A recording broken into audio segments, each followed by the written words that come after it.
Ready when you are, your worship. Live. Yes, we are. Good evening, everyone, and welcome to this Committee of Adjustment meeting. I'm going to call it 6:45. I call the meeting to order.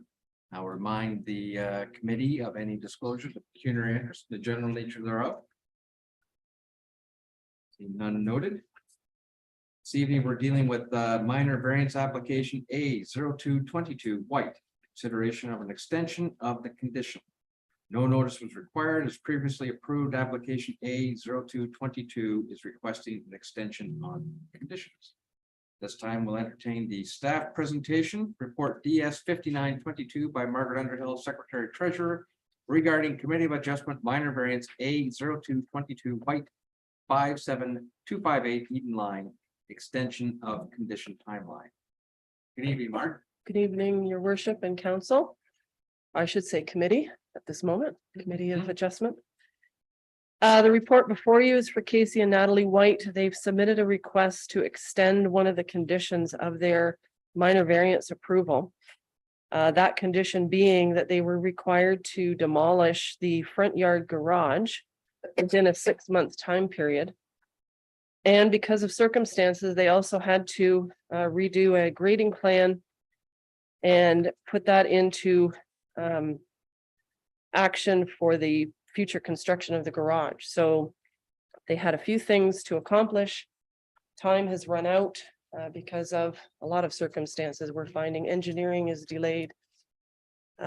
Getting plans in a timely manner is delayed because of the busyness of certain groups. So they are asking if they could have an extension that would take them to the 7th of April, 2023, which would essentially be 1 year from the date that they had the approval. So ultimately, it's a 6-month extension, but it gives them a full year to accomplish what they need to do. So it's before you for consideration. Okay, thank you for that. I assume the agent isn't, or the applicant is present. No, Any public submissions? there are none because it was not a public advertised meeting. It was just consideration by the committee. Any committee questions and or discussion? Simple matter. Okay. So seeing no further concerns or anything, let's move on with the decision of the committee.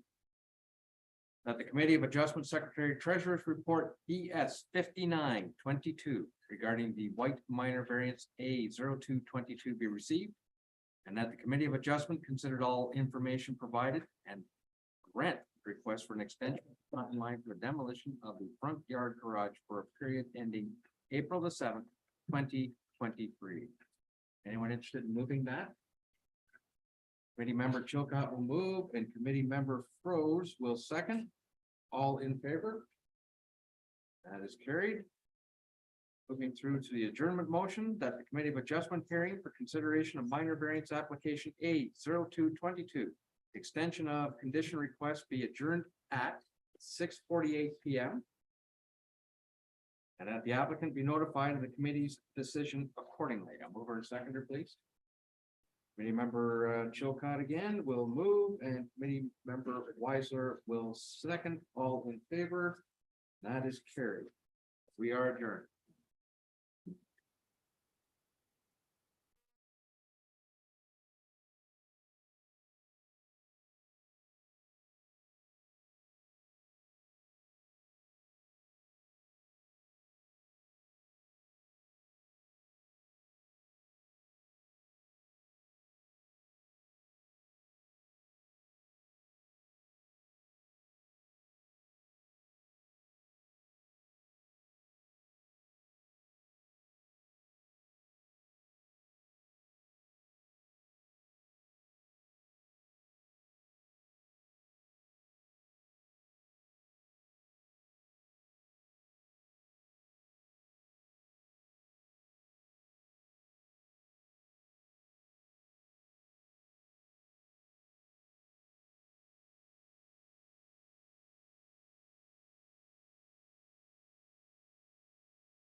unmuted, your worship.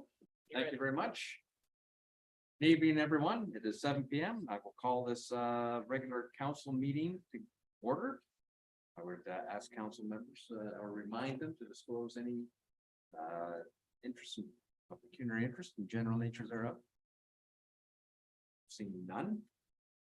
Going on with section 3, review of items not listed on the agenda. We have a few. Thomas, would you like to take us through those? Certainly, Mr. Mayor, we have 4 items tonight.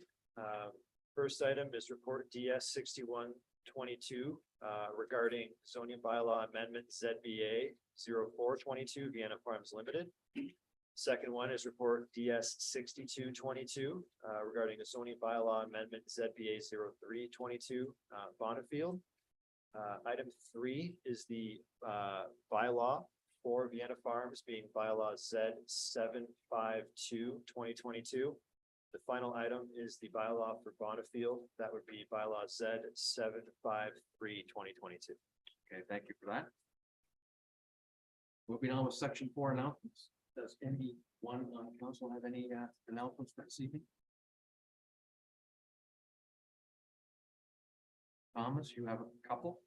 Just a couple, Mr. Mayor. First one is reminding everybody about the Christmas office closure for the municipality. The office is closed as of noon on Friday, December the 23rd. Reopening on January 3rd, 2023 at 8:30 in the morning. And a reminder to pick up your bag tags prior to the close of the office for the year. Second is a reminder that the 2023-2024 operating budget is available on the website for public consumption. The special meeting to address the operating budget is Wednesday, January the 18th, 2023, starting at 6:30 p.m. Thank you. All right, I have a couple of announcements. This past Tuesday, I believe it was, that the municipality of Banff participated with the county of Elgin and 6 of our other, was it Wednesdays? Yesterday.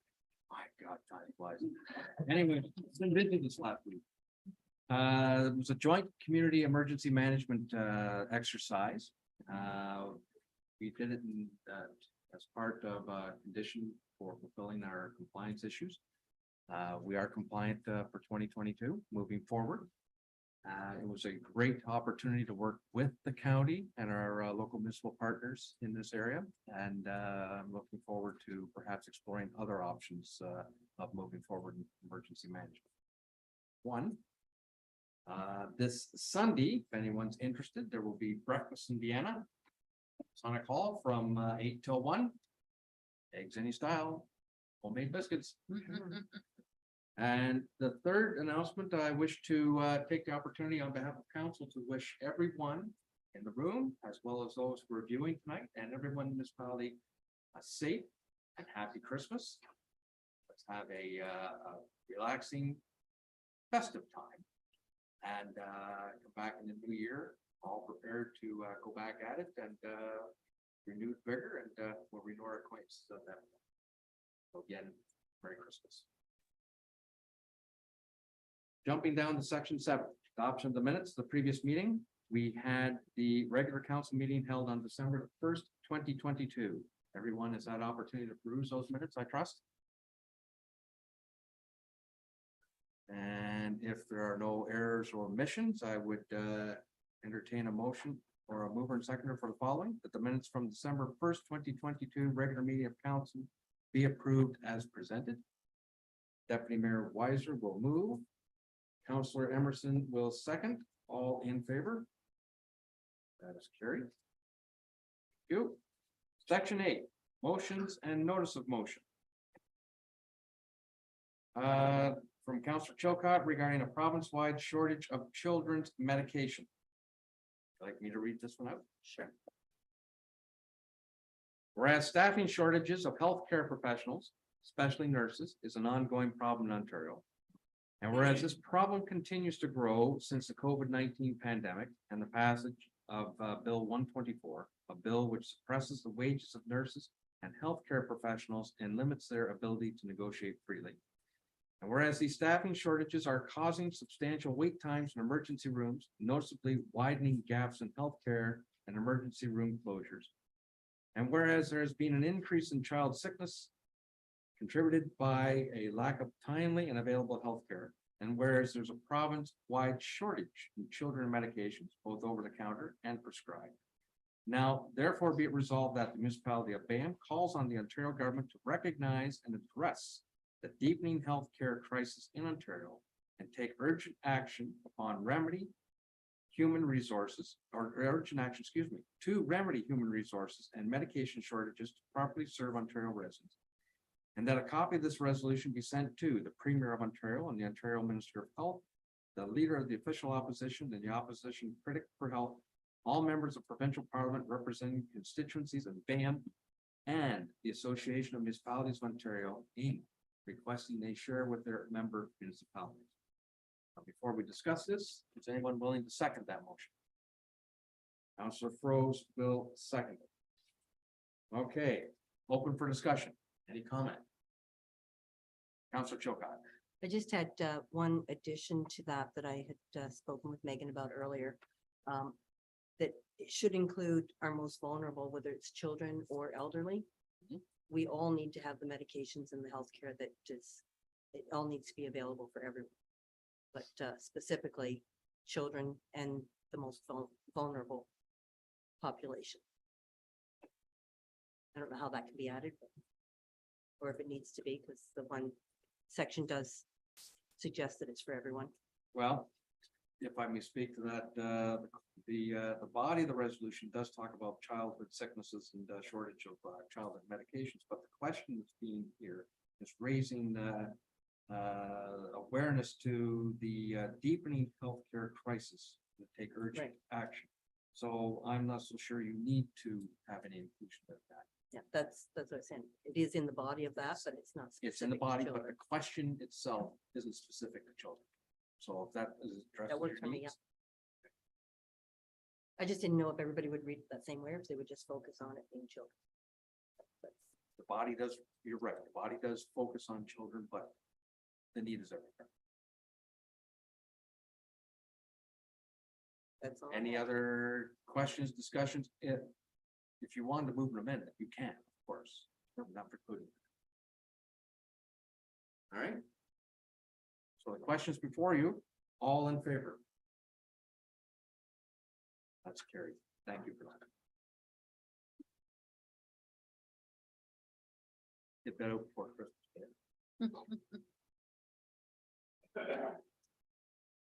Section 11, physical services, emergency services, and 11.2 reports to council. We have report PS 2422 by Ed Rollison. Water wastewater operations regarding drinking water quality management standards. Good evening, Mr. Rollison. Good evening, your worship and members of council. The report before you this evening is bringing forward information regarding the drinking water quality management standard. This specifically applies to our municipal drinking water systems of Port Burwell as well as for Richmond. Municipal drinking water system owners, that's you, the council, are required to operate their systems with a valid license. Licenses are on a 5-year renewing cycle that incorporates a quality management system. This quality management system, known as the Drinking Water Quality Management Standard, is made part by the and implemented by the Safe Drinking Water Act. You may have recently learned in your standard of care training some of this information. So a little bit more review. This evening, your worship, is a standardized endorsement of our operational plans. That is a requirement that's completed every cycle of council. So this is you'll see as part of the recommendation this evening for why we're here. So just for information, that licenses, these drinking water licenses are issued by the Ministry of the Environment, Conservation and Parks to the owners upon approval of a drinking water works permit, an acceptable operational plan for the operating authority. The operating authority being the water department, the municipal water department that's employed here, as well as a quality management system, financial plan, and a permit to take water. The permit to take water does not apply to our systems as of yet. That specifically speaks to a municipal drinking water system that takes over 50 cubic meters or 50,000 liters of groundwater per day. So I have attachments before you, your worship and council, that the BAM water system operational plan, the Richmond community drinking water system operational plan, and a recommendation before you this evening for the endorsement of the said plans. I welcome any questions. Thank you for your report, Ed. It is quite lengthy and detailed. Thank you for that. Welcome. Any questions for staff?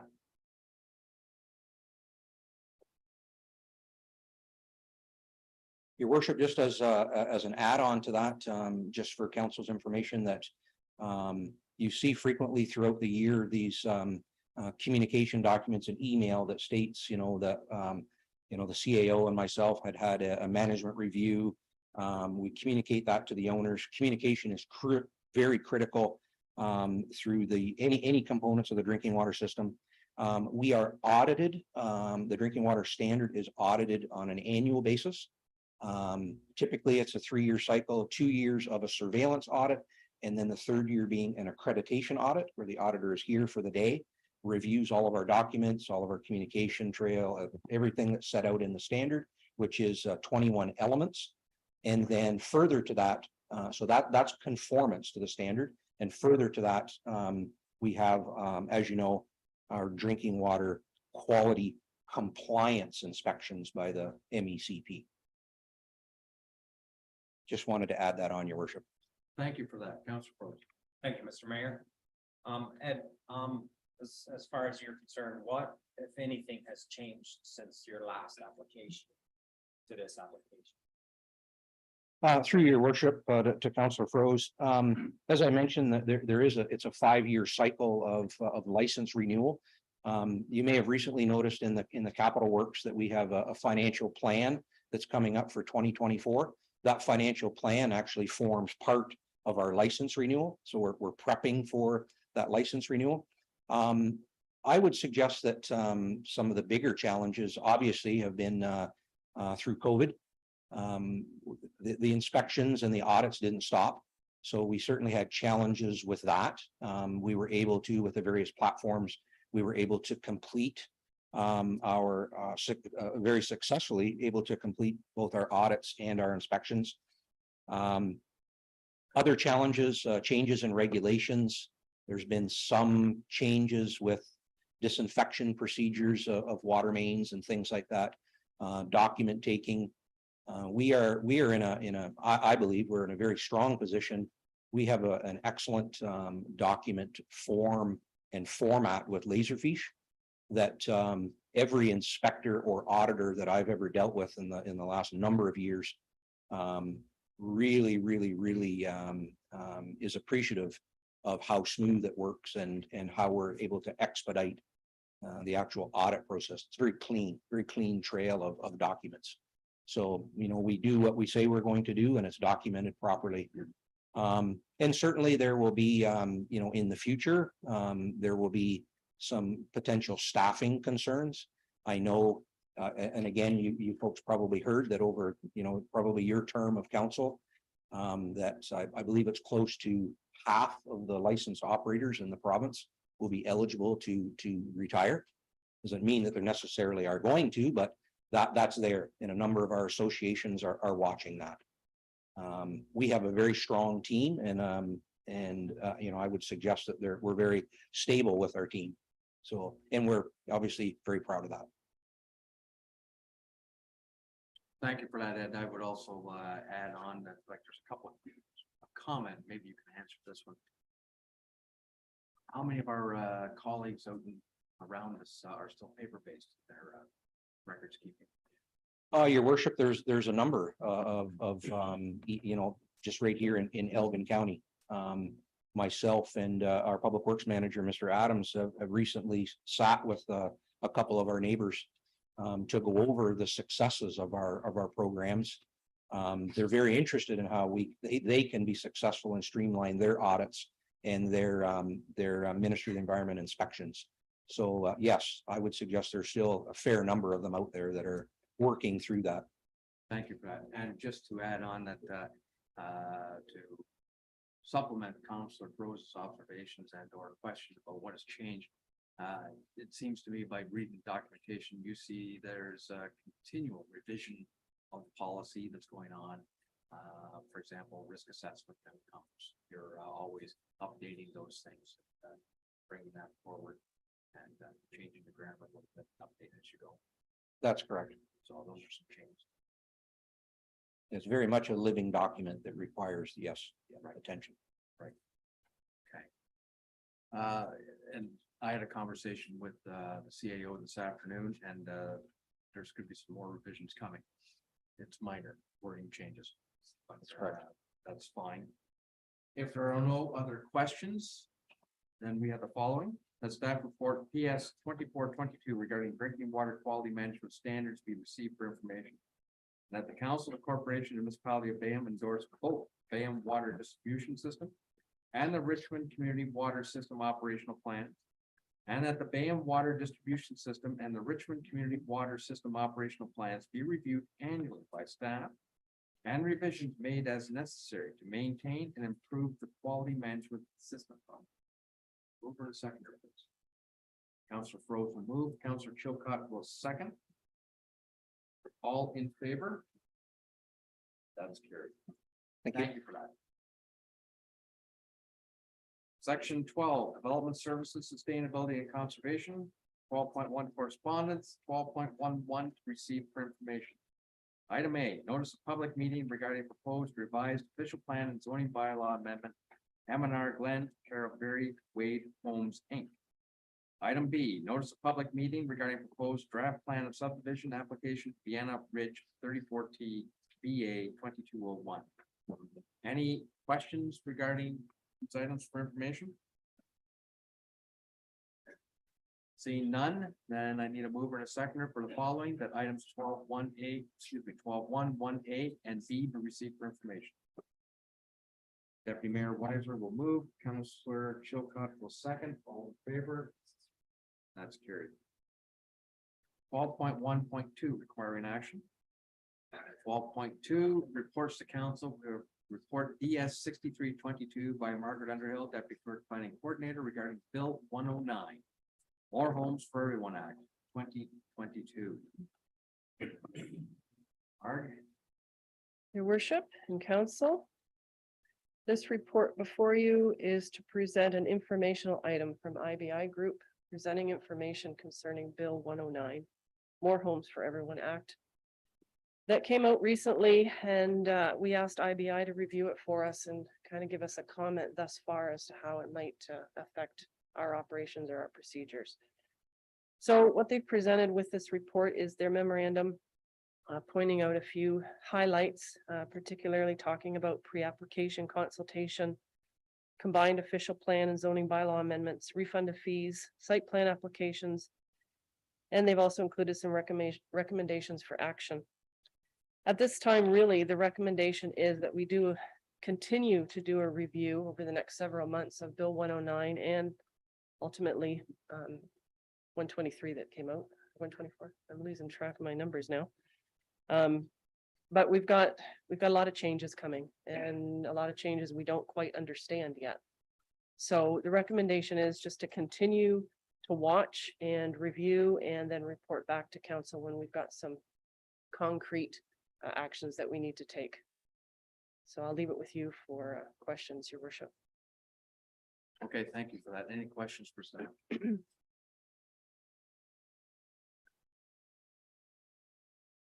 Mark, I would note that within the recommendations from IBI, it's suggesting that you separate the OPA and ZBA applications rather than combining them.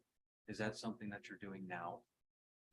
We've started to do that in anticipation of what this bill is requiring us to do. Typically, in the past, we had accepted OPA and zoning applications at the same time, and we're dealing with them concurrently. However, there's different timelines for each. And because Bill 109 talks all about timelines, we feel it's necessary to separate those applications out and deal with them one at a time.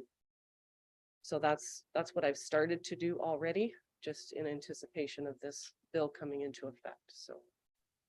Yes, It's kind of interesting, isn't it? You've got some legislation out there is trying to speed up Yes. home building and development.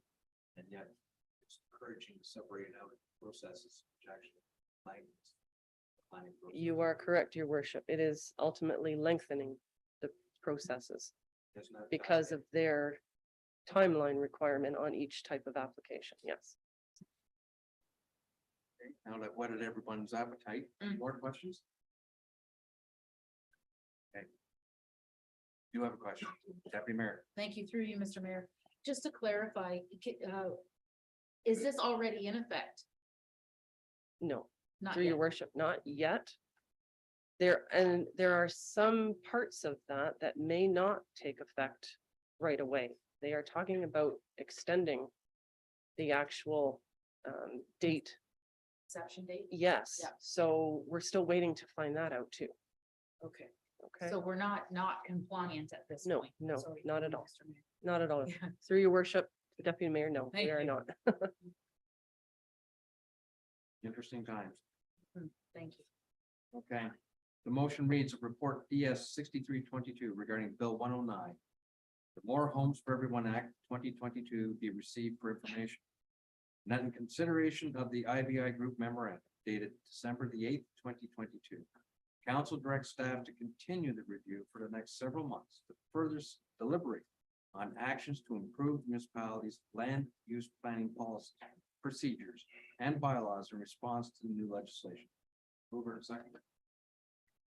Deputy Mayor Weisler will move and Councillor Chilcott will second.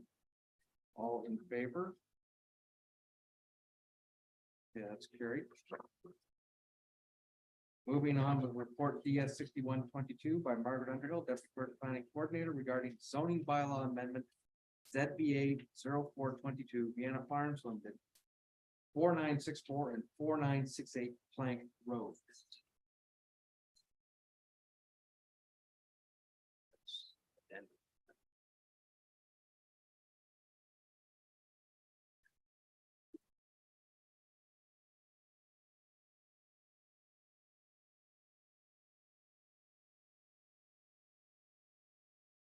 All yours. Okay, thank you, your Yes. worship. So the report before you and actually the one to follow, very similar. These are bringing forward the zoning bylaw amendments that are each connected to official plan amendments that council previously adopted and the county has approved. So the next step to the OPAs is to bring the zoning bylaw forward for council's consideration to rezone the lands. The first one is the Vienna Farms property on Plank Road. And the zoning would be changing from the A1 to a site-specific agricultural A1-43. And that would be to recognize the existing seasonal house that's on the property, looking to accommodate 29 offshore farm workers to work at the Vienna Farms orchards and the apple barn that's on Plank Road. So the zoning is before you for consideration. All right, thank you. Any questions? Okay. Motion reads a report DS 6122 regarding the Vienna Farm Limited rezoning application ZBA 0422 be received for information. And that zoning bylaw number Z 456/2003 as amended, be further amended by changing the zoning on the subject lands from agricultural A1 to site-specific agricultural A143 zone. And that zoning bylaw number Z 752/2022 be presented to council for an act. A seconder for that. Councillor Roseman moves, Councillor Emerson will second. All in favor? That's carried.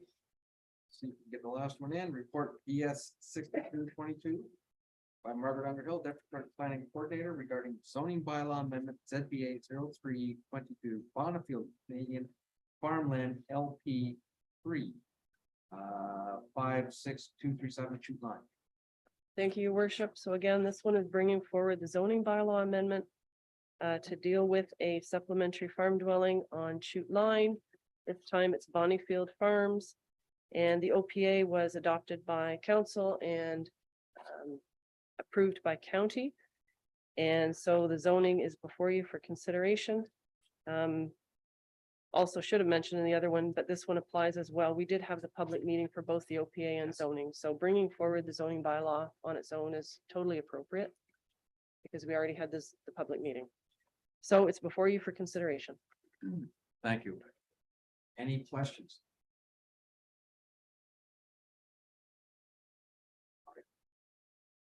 The motion reads a report DS 6222 regarding the Bonnefield Canadian Farmland LP 3 rezoning application ZBA 0322. Be received for information. And that zoning bylaw number Z 456 2003 as amended, be further amended by changing the zoning on subject lands from agricultural A1, the site-specific agricultural A1, A44 zone. And that zoning bylaw number Z 753 2022 be presented to council for enactment. Mover and seconder, please. Deputy Mayor Weiser will move. Councillor Chilcott will second. All in favor? That is carried. Brings us to 7:26. I think we're gonna make it through. I think we're going to recess for public meeting coming up in about 3 minutes.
Good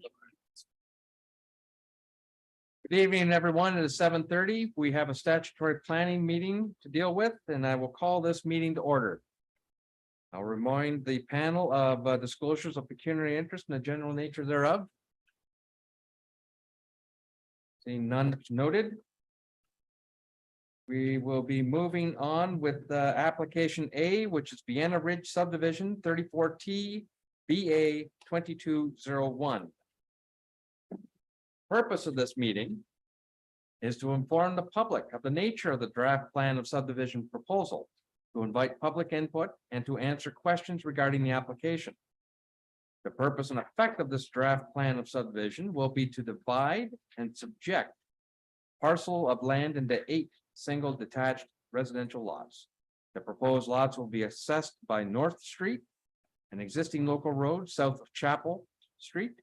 The residential lots will be serviced by municipal sanitary sewage disposal system, municipal water services, and municipal stormwater services. Subject lands are designated residential in the municipality of Bayham official plan and are zoned holding village residential 1 R1 H2 in the municipality of Bayham zoning bylaw number Z 456/2003. The applicants will be required to apply for and obtain zoning bylaw amendment approval to remove the holding provisions H2, subject to entering into a subdivision agreement between the applicant and the municipality. This time, I would invite public participation on this file. If you have anything to say with this application, please come forward. Make sure you are signed in, unless staff have already taken care of that. There's a sign-in sheet at the podium, Martin? Okay.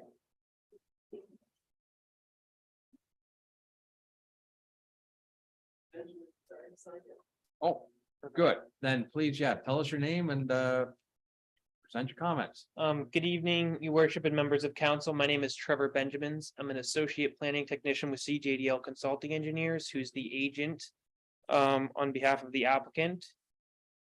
I just wanted to give a brief overview of the file. The proposal is entirely within the settlement area boundary of Vienna. It's located in the southeast corner of Vienna. The proposal is to create 8 residential lots consisting of single detached dwellings. The sanitary sewers would be extended in 2 locations, one at King Street and North Street, and another small extension up North Street, which would ensure the dwellings are attached to sanitary sewers. The water main would also, the water quality would also be improved, as there would now be a loop up North Street connecting to Chapel Street. I did read that there were some comments received from the public before this, which I'd like to address, if that's okay.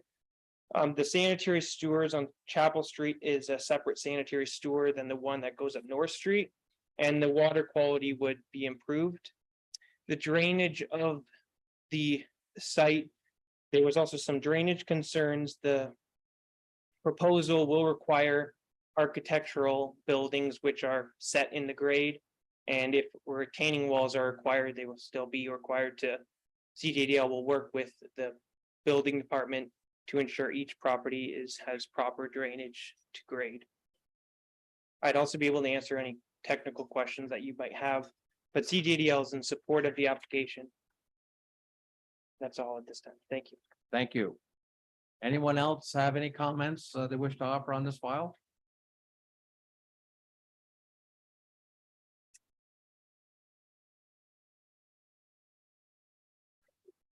Please come forward, sign in. I am state your signed name. in. My name is Maureen Peters. I just wanted to get a bit of clarification, and forgive me because I'm learning as I'm going along here. So this is a proposed plan for subdivision. And so I just need a little bit of clarity. So why is there a house already almost finished building on this area when we're actually putting it forward for approval? So that's where there's a little bit of confusion on my end. And then it's the road is really narrow, so I'd like a little bit of clarification on how we're going to be putting in the number of houses compared to how narrow the road is. And if you can give me a little bit more information on that. I'd appreciate that. Thank you. Thank you. Is anyone prepared to offer any comment on that regarding the road and or the placement of the modular home that's already there? Mr. Mayor, I can comment briefly on the home. So the property is a parcel and is permitted to have a building permit as it exists right now. The permit was issued conditionally to site a modular home so long as it is not occupied and is not connected to municipal services. So they are permitted to have that at the discretion of the CBO. The development of the remaining 7 lots is contingent on approval of the plan of subdivision.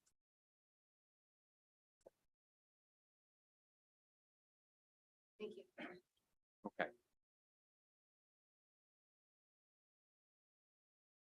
No one has any comments regarding the road width?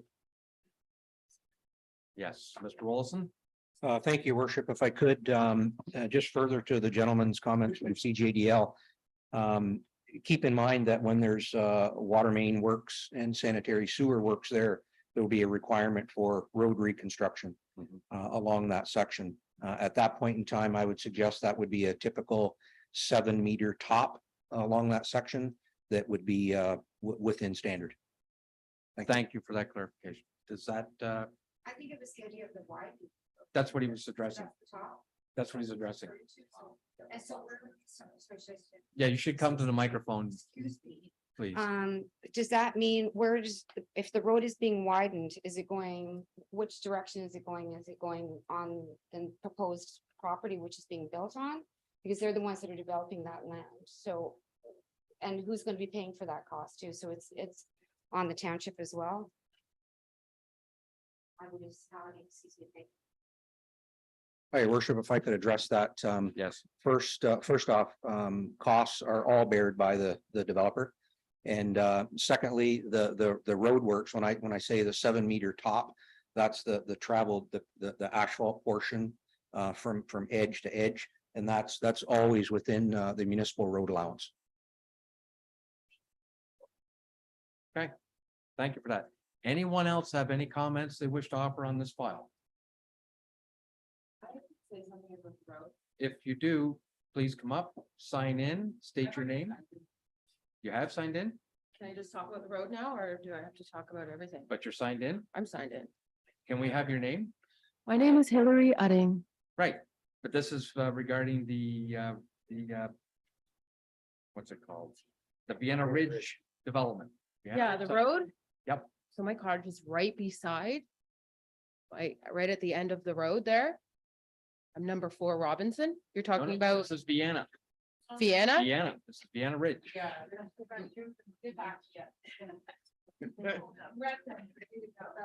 You're queued up for next time. Anyone else for Vienna Ridge? Okay.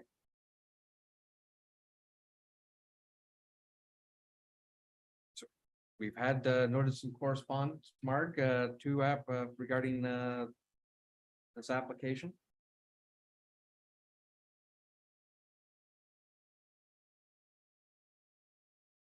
Your worship, we'd like to acknowledge that there were 2 items of correspondence Mhm. and both were included with the agenda.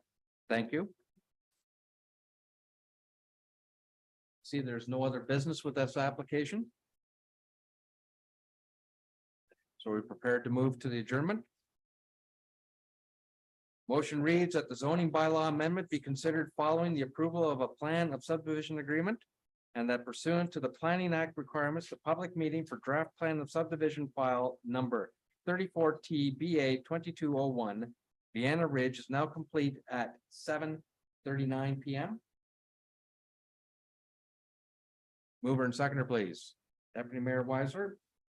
And Councillor Chilcott, all in favor? That is carried. Thank you.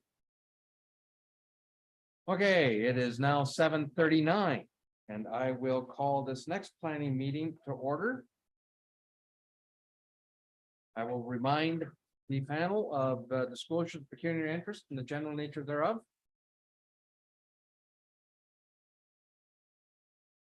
We are dealing with proposed zoning bylaw amendment ZBA 0222, an official plan amendment OPA 0122. Michael and Rita Glenn, care of Berry Home Wades, Inc. The purpose of these amendments is to change the land use designation on a portion of lands with two parcels and combined lot area of 3,604 square meters. That's 0.89 acre. To change the official plan designation for 2,760 square meters, 0.68 acres, of lands from residential, site-specific multi-unit residential designation in the official plan of the municipality of Banff to permit the development of a 13-unit townhouse block with density of 48 units per hectare. The criteria for slope development on the southern portion of the subject lands. The subject lands are located on the east side of Robinson Street, west side of Erie Street, south of Brock Street in the village of Port and known as 2 Robinson Street and 3 Erie Street. And furthermore, to change the zoning of the townhouse block lands from Village Residential 1, R1, and Holding Village Residential 1, R1, H2 zones to site-specific Village Residential 2, R2 zone to permit townhouse development and to permit specific to the townhouse lands. Lot area per unit of 212 square meters, whereas 340 square meters is the permitted minimum setback distance for a driveway to a street intersection of 1 meter, whereas 9 meters is the permitted minimum. Front yard setback of 2.2 meters, 2.02 meters, excuse me, whereas 6 meters is the permitted minimum. And to remove the H2 holding symbol by way of entering into a development agreement with the municipality in zoning bylaw Z 456 2003. The effect of these amendments will be to permit a townhouse development with site-specific zoning, either standard condominium or rental, in the form of 2 buildings with 13 total units, proposed with reduced driveway setback from an intersection, reduced front yard setback, and the removal of holding provisions requiring the applicant owner enter into development or subdivision agreement with the municipality. And at this time, I would call for public participation. I would note, and I was remiss to do this last time, and shame on you for not reminding me. We have had a procedural policy change. The applicant will be given 20 minutes in total if he wishes to speak on this, and each subsequent speaker who wishes to respond will have 10 minutes in total. That's so we're not out here all night. All right. So we're inviting public participation at this point. Mr. Kirkness? Yes, sir.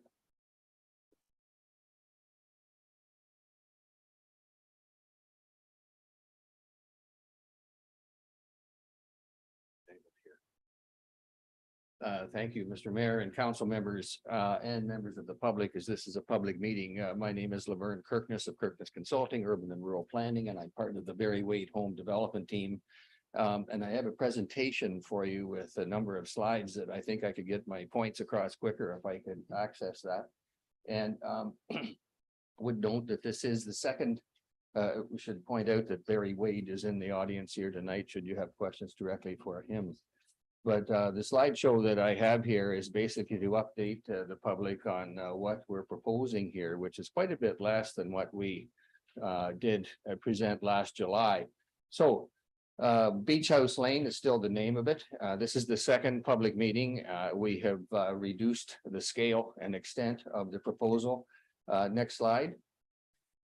This slide is the kind of the architectural rendering, basically light colors, kind of beachy maritime theme.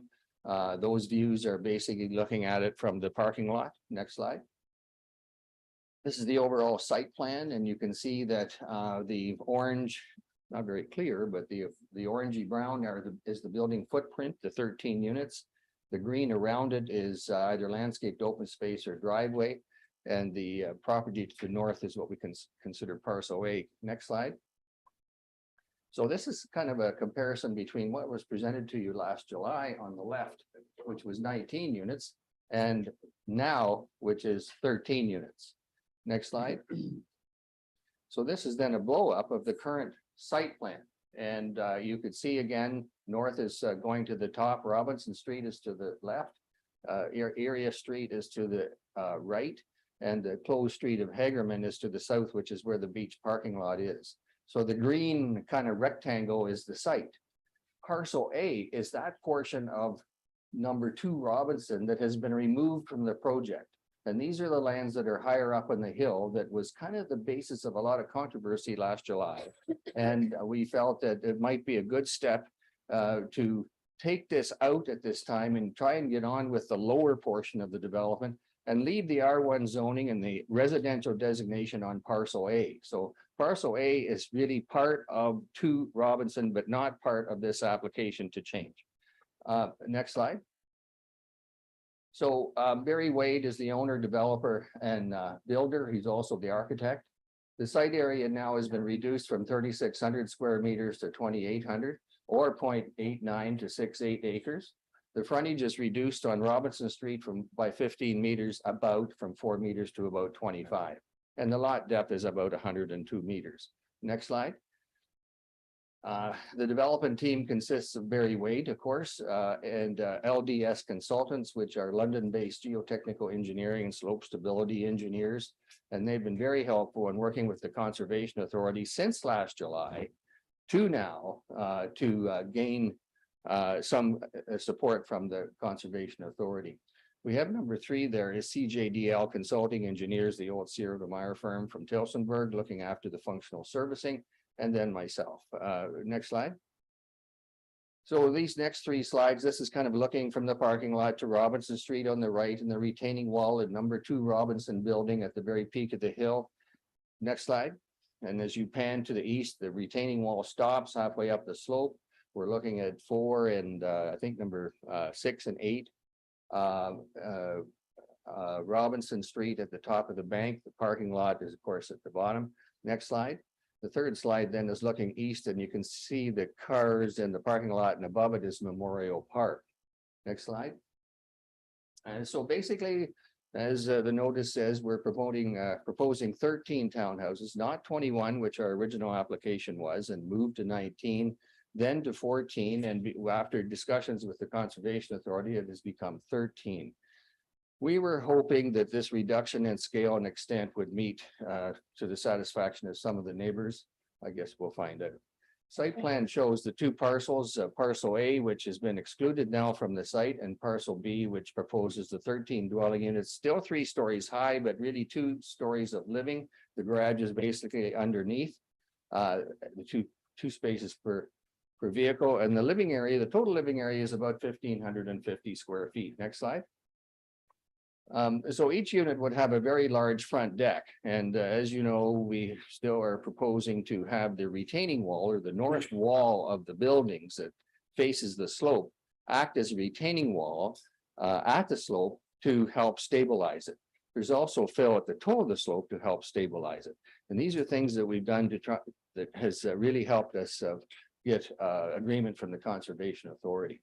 But in placement of those typical rear yard spaces that townhouses have, we've enlarged the front decks for the living area and for the area above, which are, you know, the typical kind of balcony might be 4 feet by 10 feet or something like that. These are 9 feet by 23 feet. They're quite considerably large, and they provide that outdoor living area, both on the living area and the bedroom area. So the site is also will be served with full municipal services. We have 6 additional parking spaces for visitors along the private drive. We have a common amenity area at the east end, which is about 200 square meters. And we have private garbage pickup using an in-ground bin system. So it's not that it's much cleaner, and you probably have seen them perhaps in St. Thomas or with some of the newer commercial and residential multifamily developments. They're much neater. The garbage is basically stored in the ground in a large container rather than on the surface in an enclosure where all kinds of things happen. Next slide. So this is this basic site plan showing the loop of Robinson Street to the west. And if you go to the next slide, we can show you a little more detail of the section of a house where you would, the bottom one is a section of the driveway with the 3 cars, then the 2 cars in the garage, and then the 2 living areas. The living area, which is the first level, and the bedroom area, which is the second level. The elevations, of course, are along the top. Next slide. these are floor plans would basically show you the layouts of, the far left one is the bedroom level. The middle one is the living area level, and the right side is the two-car garage. Next slide. We've also done some sections through there, and of course, they're pretty, there's basically a blue, red, and black section. This is the blue one, which kind of cuts through the site plan towards Robinson Street, or the westerly part of the site. What, if you can go to the next slide, which is the red one, again, if it's not showing here, go to the black one.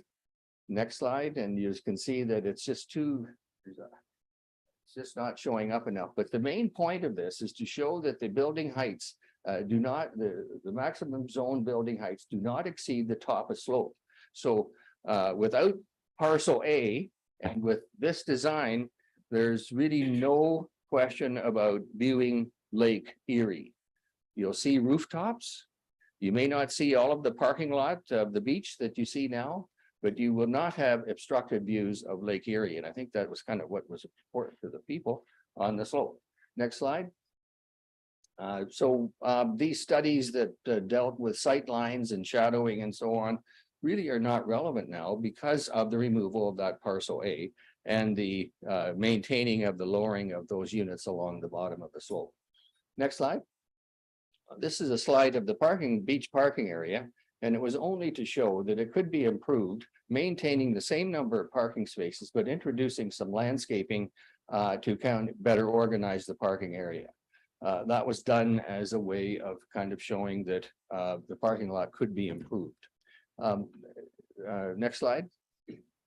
So in order to do this 13-unit proposal, we need to make two applications. We need to make an application to change the official plan, and the notice, as it said, is now trying to change the official plan from 35 units per hectare to 47.1, but they kind of rounded up to 48.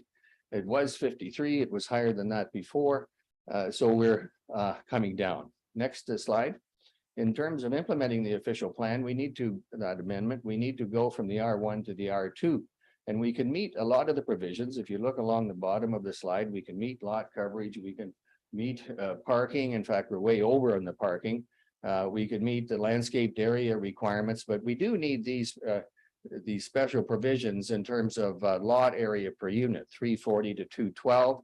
That's because of the nature of the development on the slope where the back wall is a retaining wall and there's no real backyard. On the other hand, there's two oversized decks. There's a front yard depth reduced from 60 meters to 1.86, which is a little more of a reduction that's in the notice. Maybe you want to make note of that. There's a no side yard by half a meter. A north side yard is reduced by 0.4 meters. And the separation space between the private access and the public street is in the notice at 1 meter. We've been able to increase it to 4.3. So that special provision wouldn't be as severe as you might, at least as the notice indicates, from 9 to 1, it's really 9 to 4.3. Next slide. So there's the policy framework that zoning bylaw amendments have to comply with. And in this case, there's three of them. There's the provincial policy statement, the County of Elgin official plan, the municipality of Bayham official plan. And like, if you go to the next slide, we've kind of done this analysis 3 or 4 times here with the different proposals. But can it be suffice to say that rather than go through these policies at this stage, we do conclude that basically it's this: we're in a settlement area. In fact, the county says we're in a tier 1 settlement area, which is fully serviced. That's where growth and development is supposed to happen in the municipality. The PPS says that. The local official plan says that. The county official plan says that. We're supposed to try and use our land resources efficiently in order to efficiently use it, the infrastructure that's available. We're doing that. The official plan of Bayham even encourages you to look at the residential designation and see if it shouldn't be multifamily, because that's a better use of land. So we have followed that policy and made the application to change it. Next slide. This is another slide about provincial policy statement analysis, and a lot of words there, but basically it says that they don't like you to develop on a hazard. But if you do, you have to meet certain conditions. And that's what our LDS consultant has been working with respect to the Conservation Authority. And the people should know here that we are not in a flood hazard, whether it be Lake Erie or Big Otter. The Conservation Authority says, don't worry, you're too far away from those things to be in a flood hazard. We are a little concerned about the slope, and we work with them to be able to put our development at the slope, but not into the slope. And we can talk about the details of that. Next slide. This is another more about the provincial policy statement and how we feel we are consistent with it. Next slide. This is a slide about the Algon official plan and the criteria we have to meet in order to be able to develop in the tier 1 settlement area, which Port Burwell is. Next slide. This is about the policy that encourages in the Bayham official plan to look at residential multifamily rather than single family in order to use the land resource better and the infrastructure that serves it. Next slide. Next slide. So really we're at the second last slide, and we're concluding that we do conform to the policy framework or are consistent with it, whatever words you would like to use, except for that 35 unit per hectare density thing in the local official plan. But rather than spend more time on that, I just wanted to kind of point out to the public that we've looked at the 14 letters that have come in based on this 13 unit proposal. We think there are 9 issues. We want to make it very clear because some of the claims are based on inaccurate premises. Number 1, we are not using any municipal lands. We will not reduce the municipal lands at all in terms of area. The beach area would not be reduced. The parking spaces would not be affected or reduced in number. There was some claims that we were doing that. In terms of number 2, the construction will not be on municipal lands. It'll be only on our site. Staging area, the phasing, it'll all happen on these lands. Number 2, Robinson, outside of, and number 3, Arias. There is number 3, there was still contention that we're blocking views. We've tried to show by sections, although they're not very well lined here by projection, that we are not blocking views from those that exist on the top of the slope. We're keeping our height down.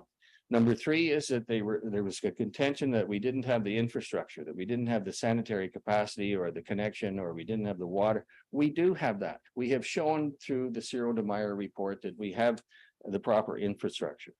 In terms of Robinson Street traffic impact, well, your own consultant says that a traffic impact study isn't done, but I can tell you that with 13 units, it's so small scale, the trip generation is so minor that it doesn't even register on the quantitative calculation. So you can't measure the impact. It just isn't there. In terms of the location of the access, we have done a sightline analysis to show all the turning movements, and there is no difficulty in traffic leaving the site or entering the site, and no problem with the traffic that's going through to the beach or back up into downtown. The 5th issue was hazard, and I hope I've pointed out that we are not in a flood hazard. I hope I've been able to clarify that. There was a contention that we're going to rent these things as Airbnbs, and we wanted to point out, and maybe this is a correction to the notice, it's not to be a rental development, it's to be a standard condo. People would own their own units from the drywall in. The common elements would be owned by the corporation, which would be the driveway, the garbage, the visitor parking, the common amenity area. And they would look after, by paying monthly common element fees, those things. The thing about a standard condo is that at the end of the approval process of a standard condo, a declaration is prepared, and the declaration is the rule book by which the condo corporation follows to operate, collecting money for common element maintenance. Also in there would be controls on rentals, because people don't want to buy one and live beside an Airbnb. So the proposal is to make sure that if there's any rental going on, it has to be for at least a month. Usually that curtails. It could be longer. We haven't really got there yet, but we are not intending to be rental, Airbnb, or anything of that nature. There was a contention that we're not a good fit, and I'd say to you that these are 1,600 square foot, 3-bedroom homes. They can accommodate families, they can accommodate retired people. They're not much different than what's already in town in terms of who, the type of people would occupy them. The garage is underneath rather than beside, but basically, this is not a 10-story, 6-story apartment building. These are family homes, 2 stories high with the garage underneath. We think it's a good fit, and we're hoping that those renderings would help you to say that. The last point was about the reduction in DCs, and the reduction in DCs, because it's affordable housing, just doesn't apply because we don't intend this to be what they call obtainable affordable housing. You can't find that in Ontario fronting on the Great Lakes because the land values are too high. So it's not considered by the province to be affordable housing. There's no break on development charges. Barry Wade Homes will have to pay the full shot, whatever the municipality is. So those are the kind of the issues, and hopefully that clarifies things, Mr. Mayor and council members and members of the public. We just like to conclude by saying, look, there are benefits with this. I mean, 13 homes added, new homes of this design, of this quality would be, we think, an asset to the community. We also know that the economic spin-off, whether it be the construction or the families living there, consuming things, would also go to help economic prosperity. Thank you. We'll be wanting to hear what the public has to say. If you have any questions, we'd be glad to answer. Thank you for the presentation.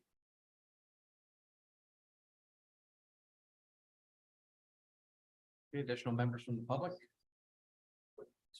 Marge will have a sign-in sheet available.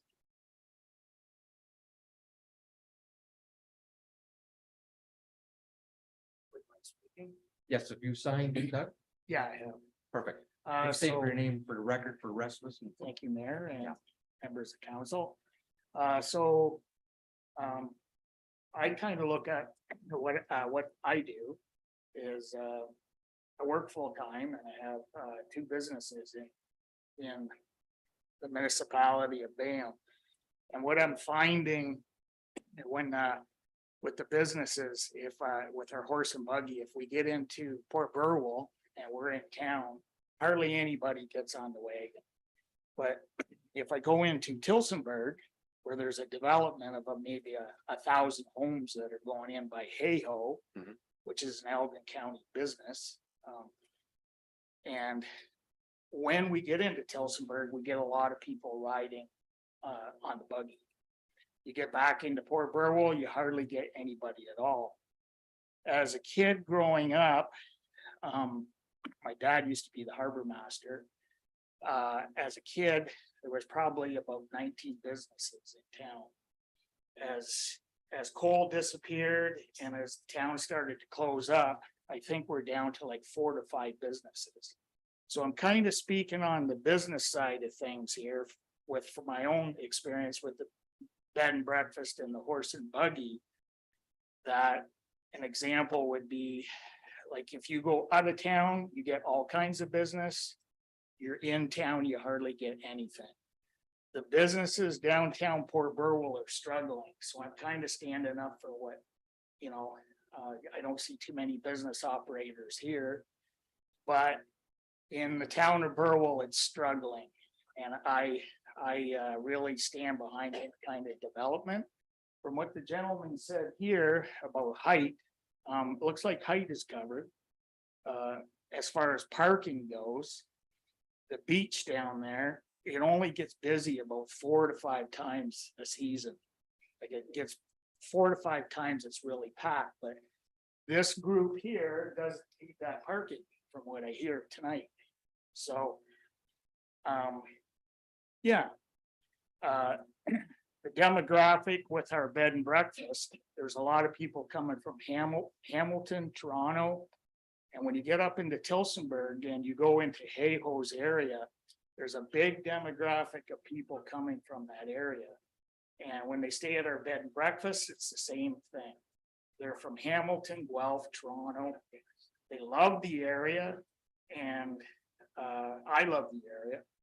So I would like to see some progress and some downtown business happen. You.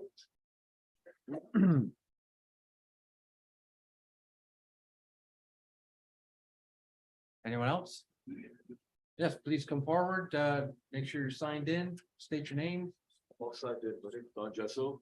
I'm the owner of 47 Robinson. And I just wanted to say that we're starting a business proposal there too. We're gonna be building some commercial units as well as residential. And I'm depending on more people like Barry Wade to have more people coming to Port Burwell and make it a better place for everybody. So I really am looking forward to what he has planned. Being an upcoming business owner, that's all. Thank you. You're welcome.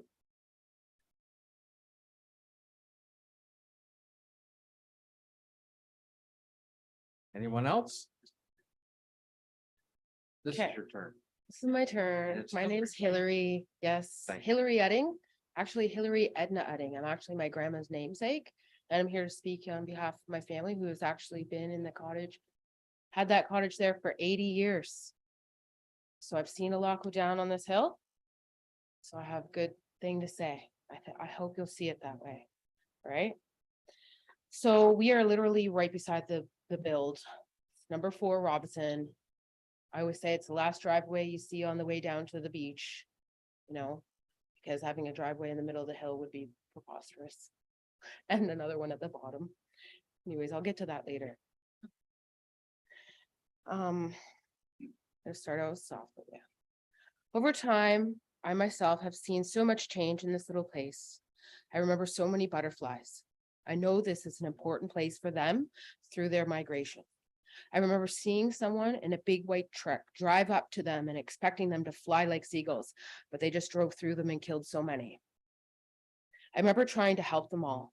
Maybe this is my chance. I've already come and spoke at the last meeting in regards to this build, and I must say that I can see clearly now how shady this guy Barry is. In fact, I think we demonstrated a great opposition, which is no doubt why he could not bear to hear the verdict from council. And now is trying to sneak through some crack in the system because we all got time to play these games. Not many years back now, I saw the last person that bought this land that's right beside me, Bob. And he invested in the land, but he also did it in a way that he was listening to the land, what it needed. And he planted native plants, and he also planted many plants for the butterflies. And he kept the hill maintenance well and built a better retaining wall facing the beach. However, this did bring some large equipment up that road. This is what I got excited about because of the road. There's a lot of trauma going on from how this road was used.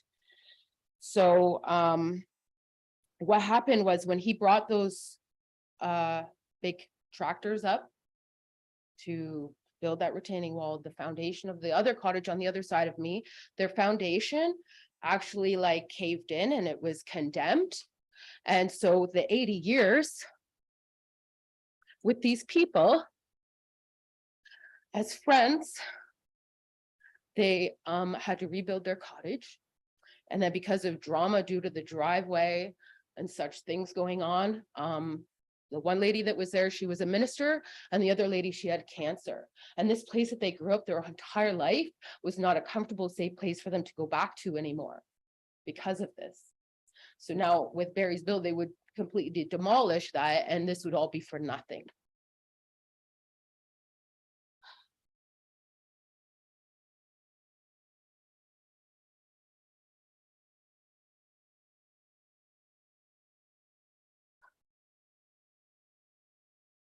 My cottage is right beside said build. And it is I who can see the loss of enjoyment and the destruction of history. I have so much to lose. But through all of this, it is hard to see my loss because it seemed a bigger loss for the land. You know, it's funny, I was just texting my friend on the way here and said I was going to go speak in the city council of Bayham about the hill and told her what they were planning to do. And she said, Burwell is going to lose its charm.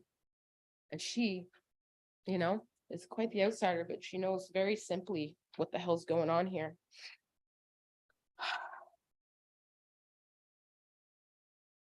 So I have, personally, this land should have never been sold. The hill is mostly hazard land for building. Why did the city sell this? There is no reasonable driveways, and to put in any would be very unsafe, and the amount of traffic and the way that traffic drives up the hill with traditions of squealing its tires, and I have never once seen an authority take action on this, and I've got front row seats.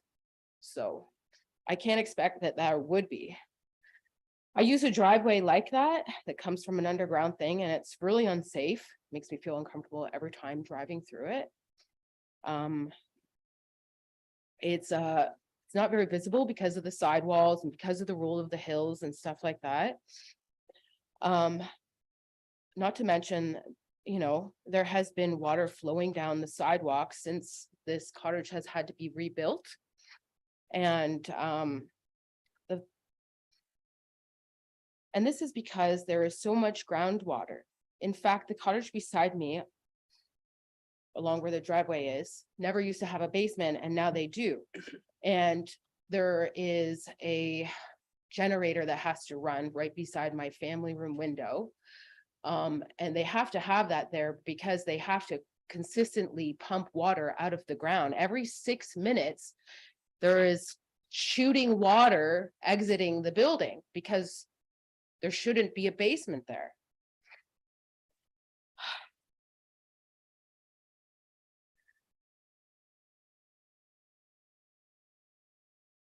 The water is, you know, we're in a quiet place, and having to hear that has actually frightened me. It's not pleasant. I think the basement water was up to their knees at one point, when like the generators weren't working. And if I look in the well that's in the backyard, it's like 3 feet down and there's water. There's just so much water in the ground. So to put this huge thing, putting a large building in an in-ground parking garage in the hill sounds like someone doesn't care if things go bad. This is the attitude I've seen from Barry. He has left the ground unattended. Giant tree branches have been blocking my lake view for years now. He doesn't mow the lawn and then yells at neighbors for doing it. The hill is so far gone, it's barely possible to mow most of it. They have allowed raccoons to live in the building too. It's becoming an issue because no one wants to communicate with Barry or see him. I do not want to see this in my place of relaxation. We do want to see the fox that has been using the land. We want to see the bats. We want to see the frogs. We want to see that green buffer land along the lake, like where you see how you, like I said last time, you guys just opened up that other hill there and it looks amazing, right? The green hill to the beach. It's like spectacular. I've been there my whole life and that is awesome, right? But now to take out the green hill that's right in the most populated spot, like when I look at you guys and what you're going for right now in your city logo, you want to put a bunch of little Lego houses there, it's not going to look right. Right? It's the green that makes people, that's that charm, that's that Burwell charm, right? Which people want. So I think it was great that you guys put the ghetto in the back of the town. I said this last time, right?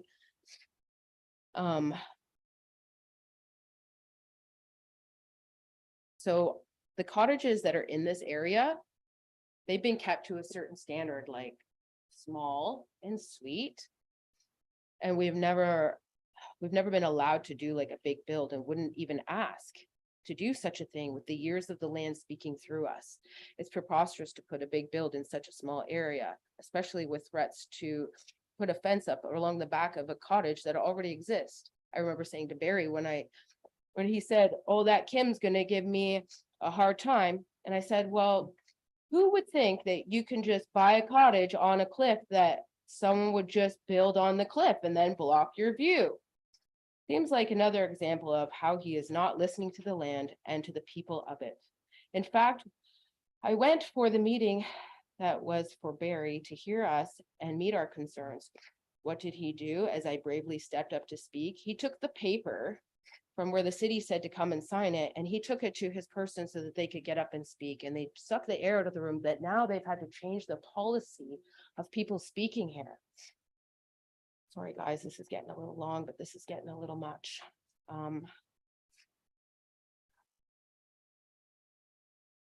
Perhaps just summarize, you're down. to- Yes, I will.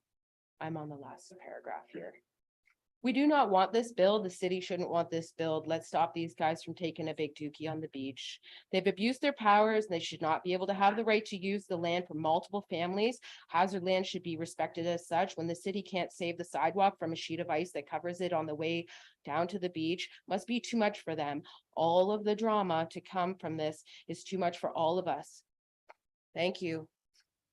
Thank you.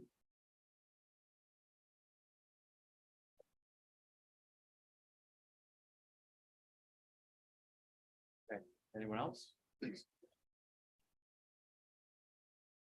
I didn't plan on speaking tonight, so I haven't signed in, but Please do, and then for the rest of us and the benefit of those who are paying attention, or watching, please state your name too. sure. My name is Christina Tuffin Crum, and I live at 41 Erius in Port Burwell.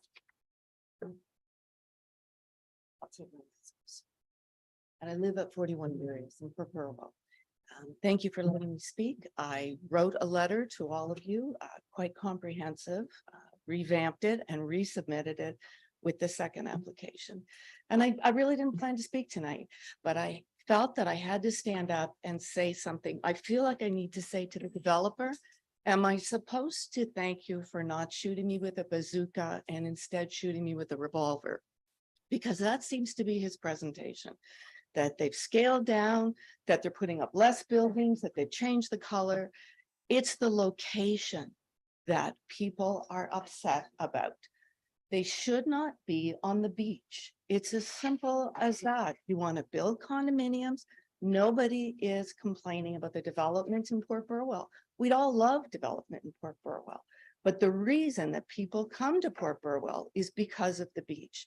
And it's not just me saying this. I mean, if you look at the commercial that you showed here a couple of meetings ago, to attract tourism to Port Burwell, what did they do? They put a drone out over the water and they zoomed in on our beaches, on our beautiful, uncontaminated beaches, so that people can come and families have tranquil times, relax, have picnics. Our developer tells us he's put great big decks on the front of his condos. I feel like it's Snoopy on the top of the doghouse. He'll have families leering over top of the beaches. The tranquility will be completely gone. So that's my biggest concern. I mean, if we want to talk traffic, I don't know whether he's abandoned the idea of opening up Erius Street to get down to the beach, but to stand here and say that the traffic is not going to be impacted. We've only been here since 2015, and we've seen that traffic increase dramatically. And if you put condominiums down there, it's going to increase even more. And then to stand here and say, no, they won't be rented, we'll put them in the condominium bylaws, that's just a shuffle off of responsibility. That's just putting it on the condominium board that they have to enforce their bylaws, not to rent them. And we know how difficult that can be. So you're just creating another host of problems. And by saying that, you're just shifting the blame to the side. But I think my biggest concern is that we don't have any problem with people building in Port Burwell. Just don't do it on the beach. Don't pick the prime location, which is the essence of why we bought in Port Burwell, and ruin it. We can't go down and just enjoy the nature. We're going to have condominiums with people barbecuing on their decks and looking out over there and playing their music, and it just completely changes the nature. And as I said in my letter, we looked at places in Port Stanley. If we'd wanted to live in Port Stanley, we would have bought in Port Stanley. But we wanted the tranquility that is Port Burwell. So we're all behind development. We're all behind businesses growing here, but we're not. Why would you destroy the single asset that draws people to Port Burwell? It's just insanity. So those are just my comments. Thank you. Thank you.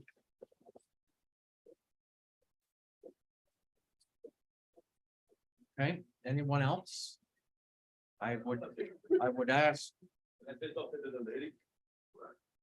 well, like, here I am. We have My name is Don Jesso. Including this? Here I am coming into Port Burwell with hopeful thoughts. I want to Hold open a on. few local businesses. Hold on, we should, addressing the comments on the particular presentation.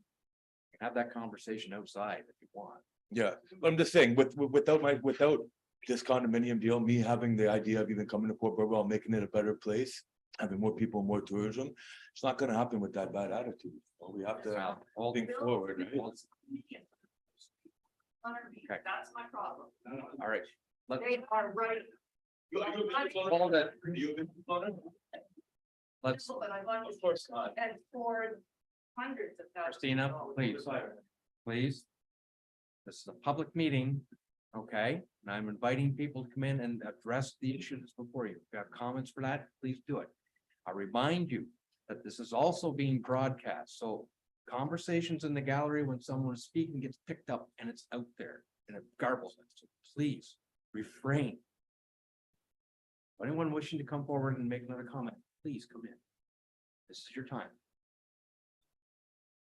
Just please make sure you're signed in, give us your name and My name's Ken Young. I live Thank at 557799 Lakeshore Line.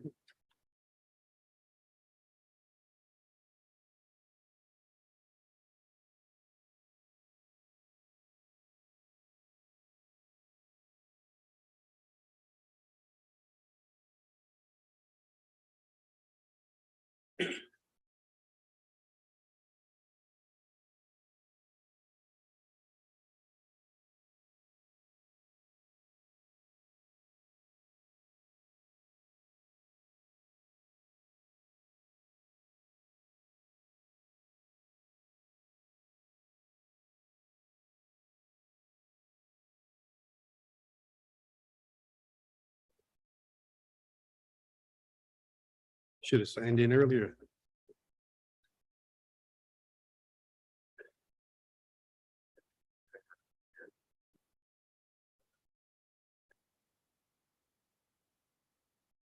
The hard part's done. I'm Ken Young. Okay, I just bought a house at the end of Lakeshore Line at Clark Road. Anyway, I've listened to this proposal before, and like it's a win-win for everybody. You get a retaining wall. I'd love to have that. It's your team, are you not? No. Okay, anyway, this will secure your shore. That wall that you're talking about, it's gonna fall away. You talk about the groundwater. The groundwater washes away. please, please. Absolutely. Absolutely. If you watch the, if you see the terracing. Just address the application. Okay. Okay, if you see the terracing, that's a natural retaining wall, which is a win-win for everybody. The tax base is gonna be great for you guys, great for everybody. You'll be able to have policing as far as the traffic on the circle. Well, if you don't have police if you can't afford police to police it, well, that's gonna continue. Okay, 13 units, okay, that's like 13 houses. Is it really gonna make that much difference in the traffic? They have made total concessions. So you have your view's there. It's a win-win for everybody. Businesses will come. Everything will be much better. Like, Burwell is a beautiful place. It's you've got a diamond and you're looking at a pebble. That's the beginning of the polish. What can I say? Thank you very much. Okay, thank you for your comments.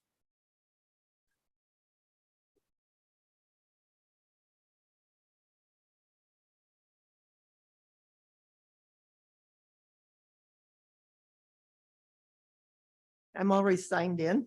My name's Valerie Donnell. I live at 56 Victoria Street in Port Burwell. The concerns of the construction for this proposal have been mentioned in other letters and presentations. So this time will not be discussing that area. Instead, it is concerning the action, how this is going to affect the lives of those who have built and are building a future at the top of the bluff and the residents of Port Burwell and Bayham. People come here to vacation for the quiet, quaintness, sand and sun, the lake, far from the maddening crowd. But this proposal will change the heritage system area of our East Beach. And now a little history about the East Beach. The beach, along with the Memorial Park, was donated to the Village of Port Burwell by Sam Shipp in 1922. That's 100 years ago. My. The park was to honor those who fell during World War I. A magnanimous gift to the village created out of the donated village 14 lots.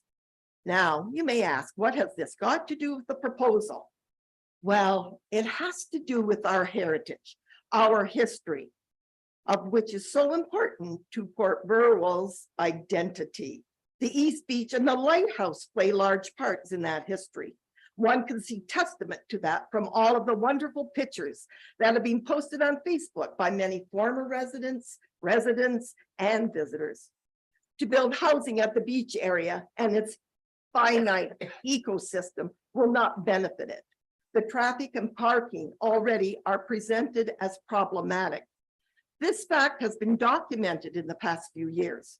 But there was another aspect to the benefit of this project that the proposer spoke of: economic development. What type of economic development?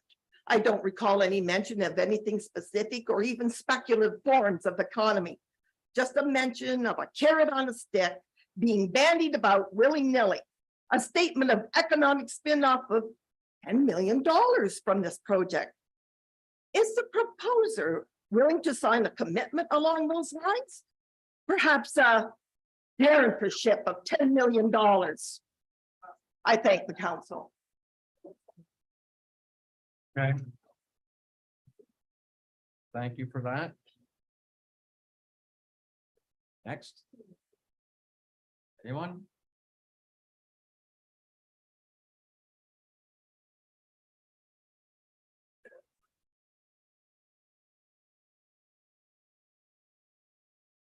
Okay. Thank you for that. Mark, moving on with correspondence.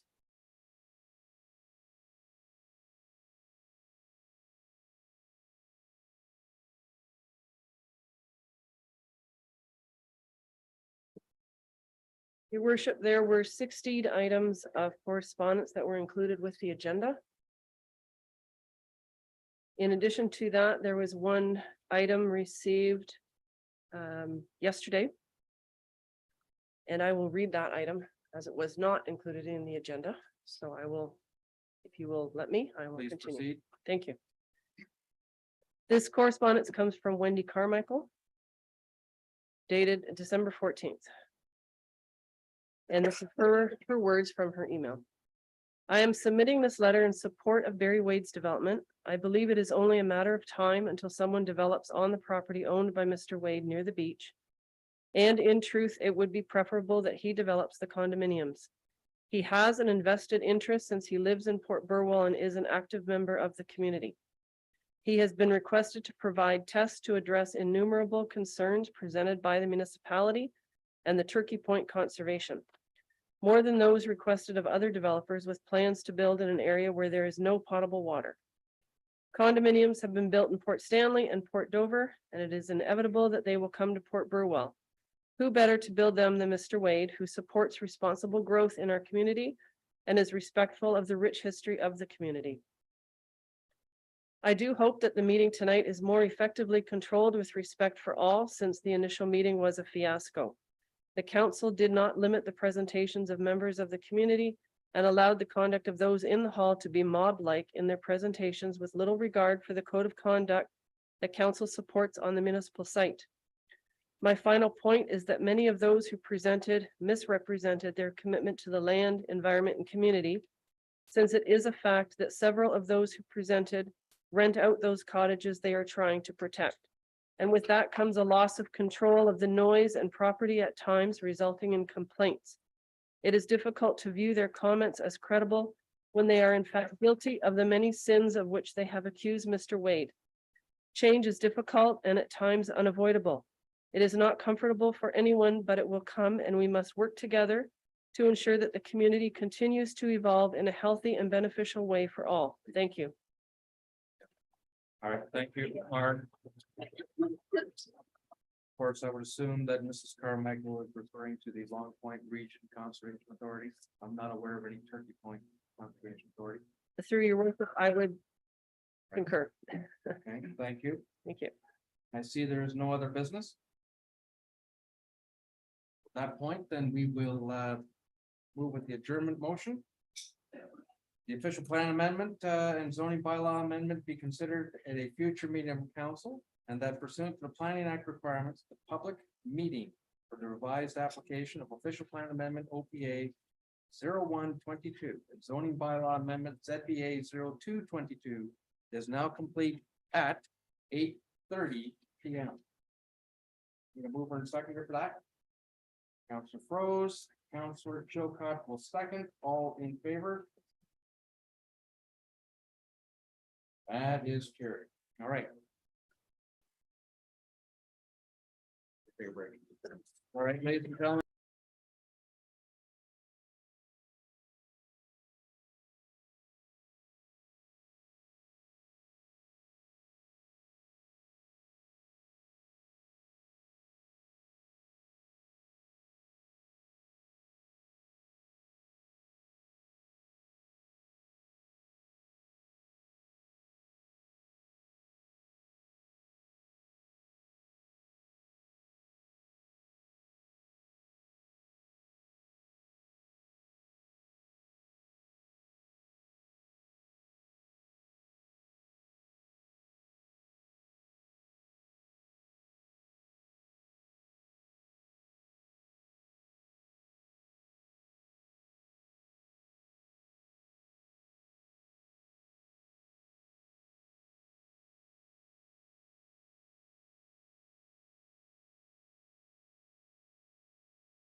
Steve, we left off at section 13, finance and admin. That's correct, Mr. Mayor. All right, we're looking at section 13.1 correspondence, 13.1.1 to receive for information. Item A. Town of Petrolia regarding strengthening powers of the Integrity Commissioner. Item B, Town of Orangeville regarding Bill 23. Item C, City of Toronto regarding update on Bill 23. Item D, Ministry of Natural Resources regarding changes under the Oil, Gas, and Salt Resources Act. Item E, Long Point Region Conservation Authority regarding the November 2nd, 2022 minutes. Item F, Long Point Region Conservation Authority regarding the November 9th, 2022 minutes. I think those were the budget minutes. Item G, Port Burwell Historic Society regarding museums, BAM board reactivation petition.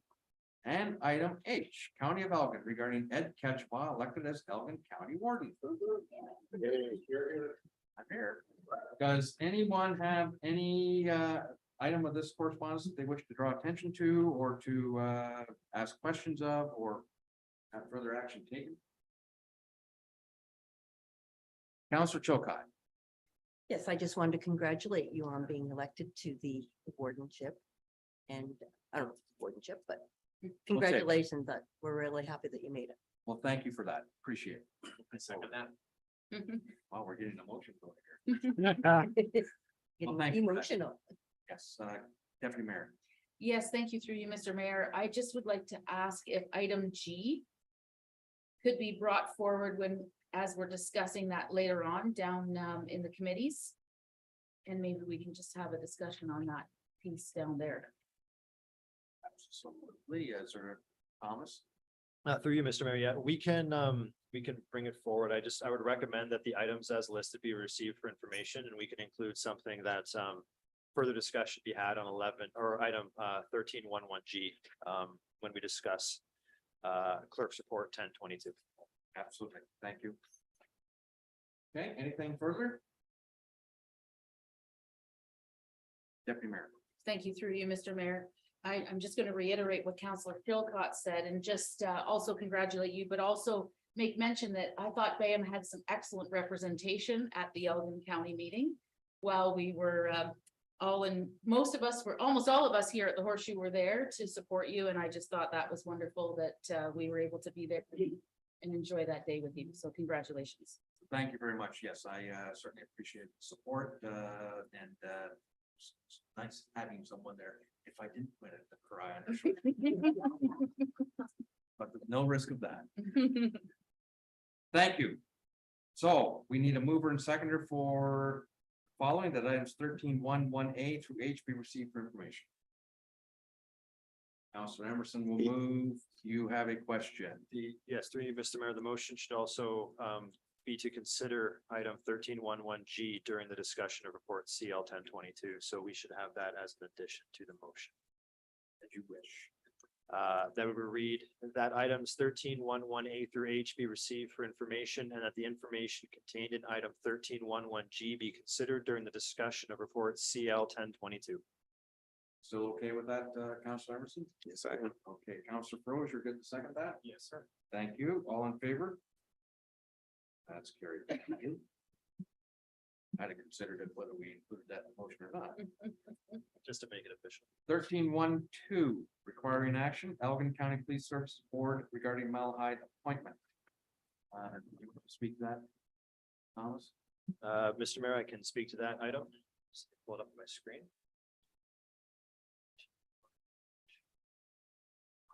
Thank you. So this item comes forward from the Township of Malahide. Malahide appointed with their mayor Dominique Giguère to the Elgin County or Elgin area PSB for a 3-year term to represent both the Township of Malahide and the municipality of BAM. This is an alternating appointment. The previous appointment was municipality of BAM Councillor Ward 2 Councillor Dan Froese. Correspondence is essentially requesting that BAM endorse the appointment, and we would have a representative on the PSB for the next 3 years. And Megan, I do believe this would also be an appointment with respect to the new Community Safety and Policing Act once that board comes into effect. Do we know if that's going to be the case? Through your worship to council, I believe it was still similar wording to when Councillor Froze was appointed, that this appointment will go until the new composition comes about. I did receive confirmation that the reason why we are going this route was because originally they thought that recomposition was going to be prior to the end of this year, and it wasn't. So then that's why we're going back to now a Malahide appointment, and then either the new composition or the end of the term, and then we'll switch back. So we'll have to see what timelines come about. Thank you for the clarification. Okay, any questions? Motion reads that. Council Rose. Sorry, thank you, Mr. Mayor. A little late. Just maybe a clarification question. So if citizens of Bayham, residents of Bayham do have a policing matter, whom do they contact? Through you, Mr. Mayor, if they have a question for the Police Services Board representative, that would be directed at Dominique Giguère, Malahide directly. So if it comes to a member, if it comes to us directly, then we can forward it on to her. Failing that, if member of the community wants to communicate directly with a representative, then they can contact a representative. Very good, thank you. I doubt if your phone will quicker. I'm just, in the last 4 years, I've never got anybody call me from out of Malahide, so. Really? It's all good. I'm sure the Malahide representative will get calls out of Bayham. There's no problems. No problems with Malahide. Okay, now the motion reads that the council of the municipality of Bayham supports the appointment of Dominique Giguère as the Elgin Group Police Services Board elected representative from Eastern Elgin for a 3-year term ending December 31st, 2025. Or until such time that the ministry approves the new board composition under the Community Safety and Policing Act 2022, whichever is earlier. Need a mover and seconder for that. Include that. Councillor Emerson and Councillor Chilcott. Second, all in favor? That's carried. Thank you. 13.2 reports to council. We have report CL 1022 by Megan Elliott, Deputy Clerk, regarding the 2022-2026 committees of council and council appointments. Welcome to the rumble. Thank you, your worship, through you to council. This report is being presented to you tonight with the new term of council to have the discussion on a number of things about committees. So the report carries you through a little bit of background and definitions of different kinds of committees, as well as categorizing the current committees of different either advisory, independent, or external. Tonight, we would like discussions on councillor appointments to the external committees, such as Police Service Board, as we just discussed, the Port Burwell Secondary Water Supply System. They are all in the chart in front of you. We also would like to touch on discussions about which committees of council you would like to enact for this term. And we pointed out a couple housekeeping items of what staff will be looking at to streamline our documents. So there's governing documents needed for committees, such as a policy, establishing bylaw, procedures, and we plan on cleaning all that up after direction on which committees will be instated moving forward. Looking down the report as well, we touch on how we will be reporting to council with committees, and to note that we generally do a volunteer appreciation every 4 years. So we were unable to plan that in 2022, but we will hope to send correspondence to have that later in January in 2023. So at this time, there will be quite the discussion with council, but we definitely want to establish the appointments for external committees, and it'll be your decision if you wish to decide which committees of council to move forward with as well. So I'll leave it to you. All right, thank you for that, Megan.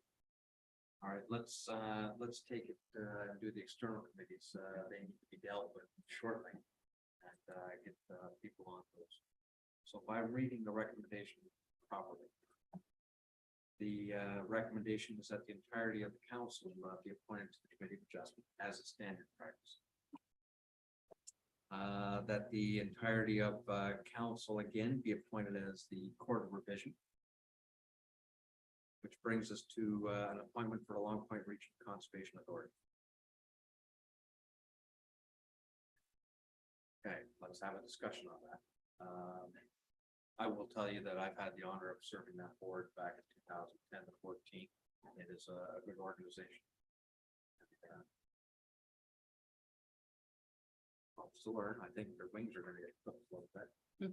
With Bill 23. Yeah. Deputy Mayor. Yes, thank you through you, Mr. Mayor. I have sent to staff and to yourself as well, my interest in serving on that board. So I would put my name forward to serve. Thank you for that. Anyone else interested in serving on that board? Not interested in serving on that? No, sir, I'm at odds with Long Point. You're at odds with one. I have owned too much property in floodplain area. Perfect time for you to join. I'm thinking it would be a great time to join. I think sort those things out from within. Do that. Councilor Froze. For another reason is that a lot of the conservation lands are in his ward, correct? There's a lot of the, I would say you're probably right, a lot of the, shall we call them, regulated areas are within Ward 1. But then again, that's presumably because of the lake shore. We have regulated territory along every gully top and all of the things. Councilor Chilcott. Yes, I was just wondering if there's an opportunity to have an alternate for the Long Point. Not that I'm ever been aware of.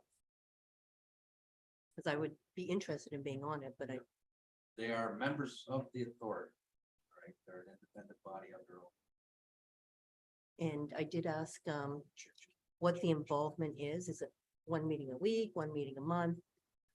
Typically, Orderly. 10 meetings a year. They will not meet.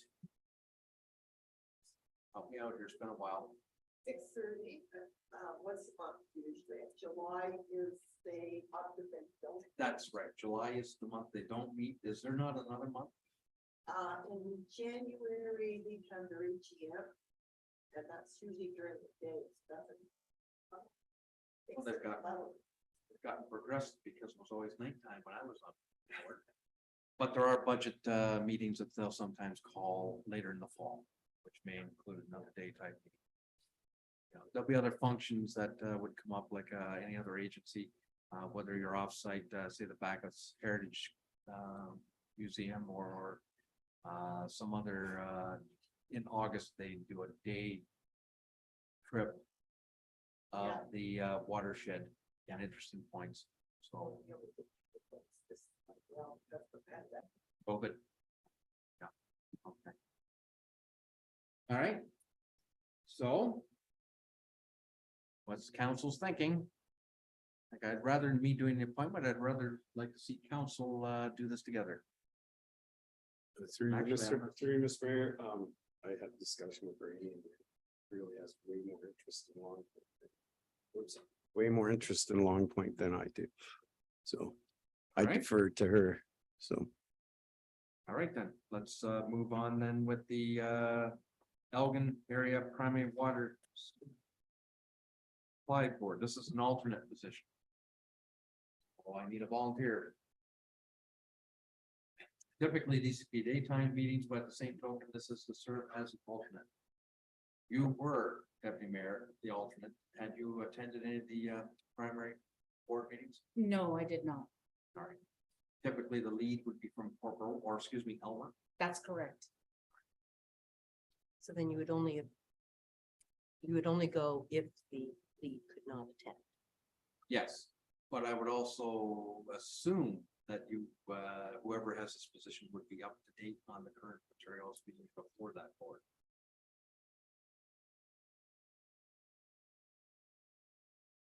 Sounds like a good fit for somebody with a water system. Their area. I'm fine. If you're looking for a volunteer, that's good. Great. That's good. I accept that one. I don't think I'm at odds with anybody there yet, so. Oh, dear. Well, I think we've got yeah, we've got somebody. Then let's move on with the primary and alternate to be appointed for the Port Burwell Secondary Water Supply Board. And, yeah, you know. Same.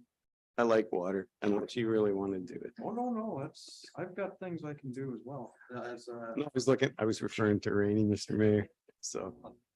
I can, if I may, Mr. Mayor, through you, Mr. Mayor, just let you know, high level, the water board is very detail oriented and it's quarterly, so it's limited, it's less meetings than Long Point, obviously. But, and they are typically during the day. Quorum has been an issue with the water board, so it's really important whoever sits on that board is able to attend the meetings because, yeah, there's been a couple of times we've had to push meetings because we don't have enough members attending, so that's been a real issue. Huge learning curve, but it's a wonderful, wonderful opportunity. I enjoyed every minute.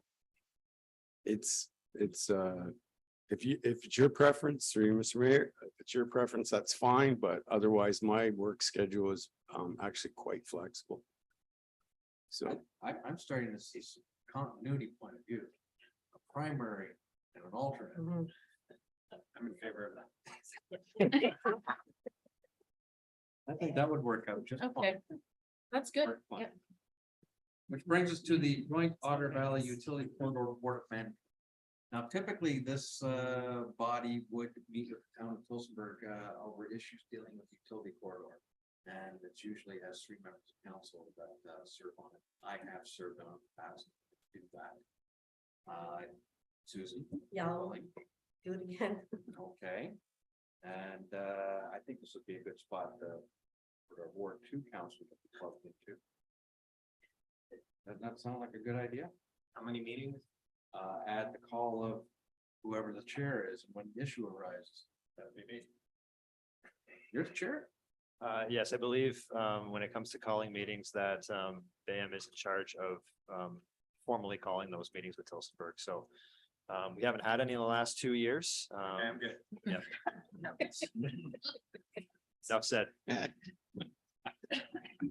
Oh, dear. That was pretty easy. I do have a question. Yes, For SCORE, there's nothing for BAM to, at this time? I'll explain that. I kind of know, but. Back in 2000, in or about 2010, the county of Alva withdrew from the partnership without notice.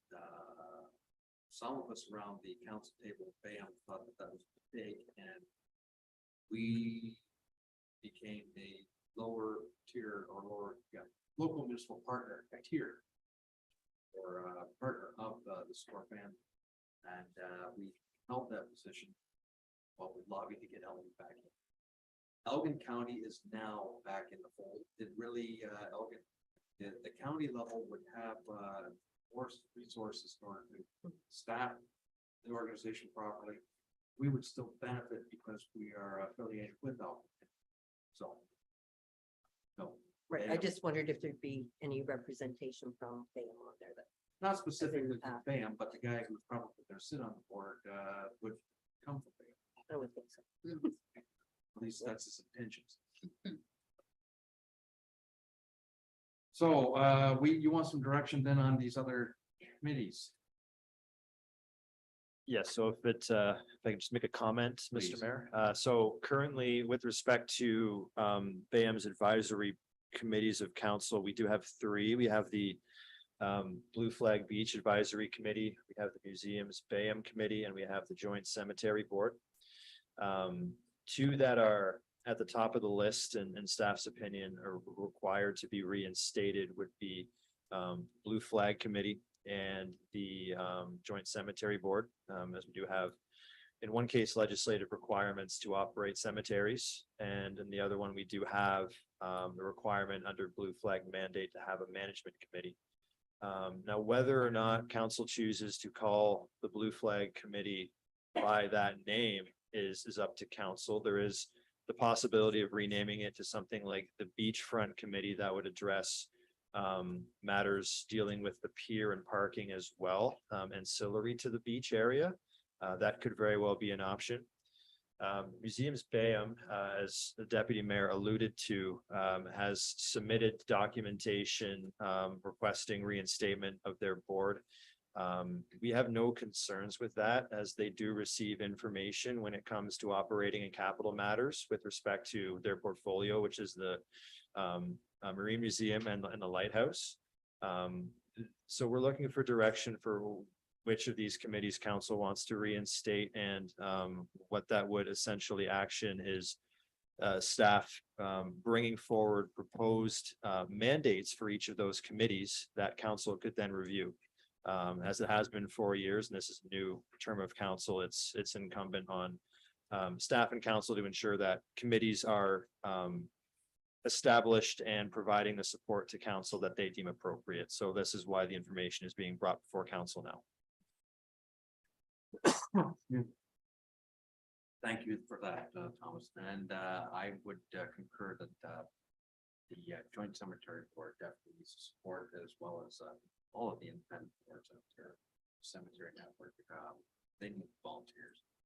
Can't stress that enough. Anyone who's listening, cemeteries need you. They're going to get you eventually, but Not me.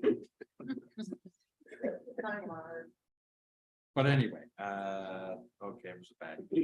Point is, though, that we do need volunteers. We rely a lot on volunteers to staff a lot of these committees to get the work done. If we don't have the volunteers, eventually it is going to fall to a paid position, which has an impact on the ratepayer. So just keep that in mind. That's what it's about. And if I can just make a quick point to that, a number of our cemeteries currently do not have a board. The responsibility for their management and administration currently falls to the treasurer.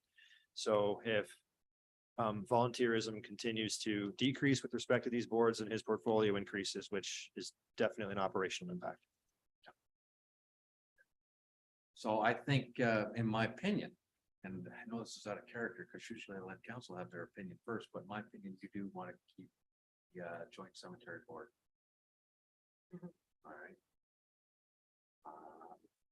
Yes, Deputy Mayor. Yes, thank you through you, Mr. Mayor. One comment that I could make if I could, thank staff for inviting council to attend and giving us a little more information to some of the boards. I know a few of us were able to sit in on the Blue Flag and also the museums committee that had meetings a couple of months ago. So it was nice to get a little more information and kind of see how that process works and how those committees function. So thank you for that invitation. To that regard, on the Blue Flag Beach meeting, when I sat in on that, there was a couple of issues that came up that don't really fall under the purview of Blue Flag. And so I'm thinking, or I would recommend, that a beachfront committee be formed, and that under that committee, there'd be a special section for the Blue Flag, so that some of those issues that don't have anything to do with the Blue Flag requirements can also be addressed in that meeting as well. And I don't know how that works, but maybe staff could help me on that. Through your worship to council, I just wanted to note as well from Deputy Mayor's comments that once determined which advisory committees we're having, we should also, well, we will afterwards do council appointments to each of these advisory committees as well. Previously, not all of them had this structure, but once we get direction of which committees to have, bring back terms of reference, that will say how many members of council will be on each committee. And then that's another conversation for you to have of those appointments. And then a member of council that's on said committee will be the chair. So there will be further involvement for you for the advisory committees in the future as well. So just wanted to make that point for you. Just to add to Megan's comments, I think the idea of having a member of council chairing these things is for direct communication back to council. Okay. That's one avenue. With respect to the deputy mayor's comments on the blue flag. Yes, there were a lot of topics that came up at that blue flag committee meeting that really did not pertain to specifically the blue flag. Blue flag committee is ideally to meet twice a year. That's all it is. It's a management. I guess you could say an overview. Staff typically look after implementing the operational side of the flag requirements. They are there as management structure as required under the program. So what you're suggesting though is perhaps a large, a committee be formed with perhaps a little larger mandate, but folds blue flag into it as a subcommittee. Or just as part of its operations. Is that? Yes, Yeah. Mr. Mayor, that would be part of its mandate. Okay. All right. What do you think, Through you, Mr. Mayor, and to you, I think that if we're gonna expand that, then we have to make it clear what the scope is of absolutely of that committee, otherwise it'll go all the way up to halfway to Vienna under thought process. well, I agree, I really do, and I think, as some of the comments within the report, yet don't form a committee just to form a social fund. No, it has to have a clear mandate and be ideally to be advising council on works or options that should be considered. That doesn't mean that they're going to get implemented, but still, that's as an advisory role. This body will make a decision on what to proceed with. Anybody have a trouble or a problem with the envisioning a little bigger mandate for, what do you call the beachfront or harbor front or waterfront? Oh, the waterfront down there. I would just, through you, Mr. Mayor, I would hazard, calling it a harbor front committee when we don't own the harbor. It's called the waterfront committee. How's that? Whatever council pleases. Then bring back some reference for us and see what happens. And the last one, museums ban. Yes, why not? Volunteers again drive a lot of the programming and the culture in the community. Oftentimes you'll find people who are sitting on the museum board will actually help out and lend a hand at the museum. So, yeah, so let's take advantage of it. And there is a certain amount of expertise and history of people who've been involved. So it's hard to. So those three advisory committees, everybody okay with? Does that give you the answer you're looking for, Megan? Yes, that direction will be helpful for us to go back and work on some terms of references to bring back for consideration. And then after that is streamlined, then that's when we will put out a call for applications for volunteers. And there will be an application process for that. Absolutely. Also, just to note for council consideration, it is in your discretion if there are any other advisory committees that you were wanting as well, but those are what we've decided on at the moment. That's what you're recommending then, yes. Is there something else that anyone can think of? I know in the past there was a chamber of commerce, so to speak. Unfortunately, BAM's just not big enough to support a chamber of commerce, in my opinion. And there's enough diversity of needs up and down 19, whatever you want to call it, that it tried, it just didn't last. And I'm not sure it's incumbent upon the municipal government to form a business development committee or something instead. There's nothing precluding anybody meeting informally and bringing any idea forward to any one of us. Make recommendations, bring a petition forward, whatever you think would be good for the community. You don't have to have a formalized committee to do so. Just bring us the ideas. I'm open. I'm sure everyone on this council is too. So I don't think we need to go any further than that. But is there something that we're missing? Something that you think we can always establish an ad hoc committee down the road for a specific issue or something arises that we need some public input on? Is there, like brought it to my attention that there is vacant chairs and like, senior living boards and stuff that Bayham used to supply people to. Like Terrace Lodge Board and stuff. Never did, No, no. Not in recent history. that was No. a comment from Dominic actually about there's supposed to Ah, be someone no. from Bayham. That's the fundraising committee. That's the county. They will come forward looking for participants on their fundraising committee for the amenities for the Terrace Lodge redevelopment. Okay. So let's wait for the okay for that one. Yes, Councillor Chilcott. Thank you. Yeah, I can speak to that. I was the one that was supposed to be on that board. But their meetings were always at a time that I couldn't make it and they couldn't change them. So I was unable to, so I had to decline that position. And it was never filled by anyone else. Yes, it is.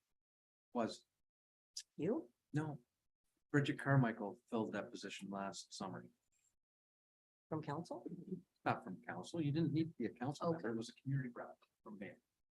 So, Okay. Okay, well then, thank you, Bridget. yeah, thank you, Bridget. Yes. Bridget. So that's where we are at the moment. But I was wondering if there was any other committees like that or something that we kind of dropped or left behind and like with townships or economic development in conjunction with Malahide or something like that. Or something to draw or invite businesses to the area or something. I guess that's what that score was. Right. Score is, and we're still going to be working with Score just at the county level. That's Okay. all.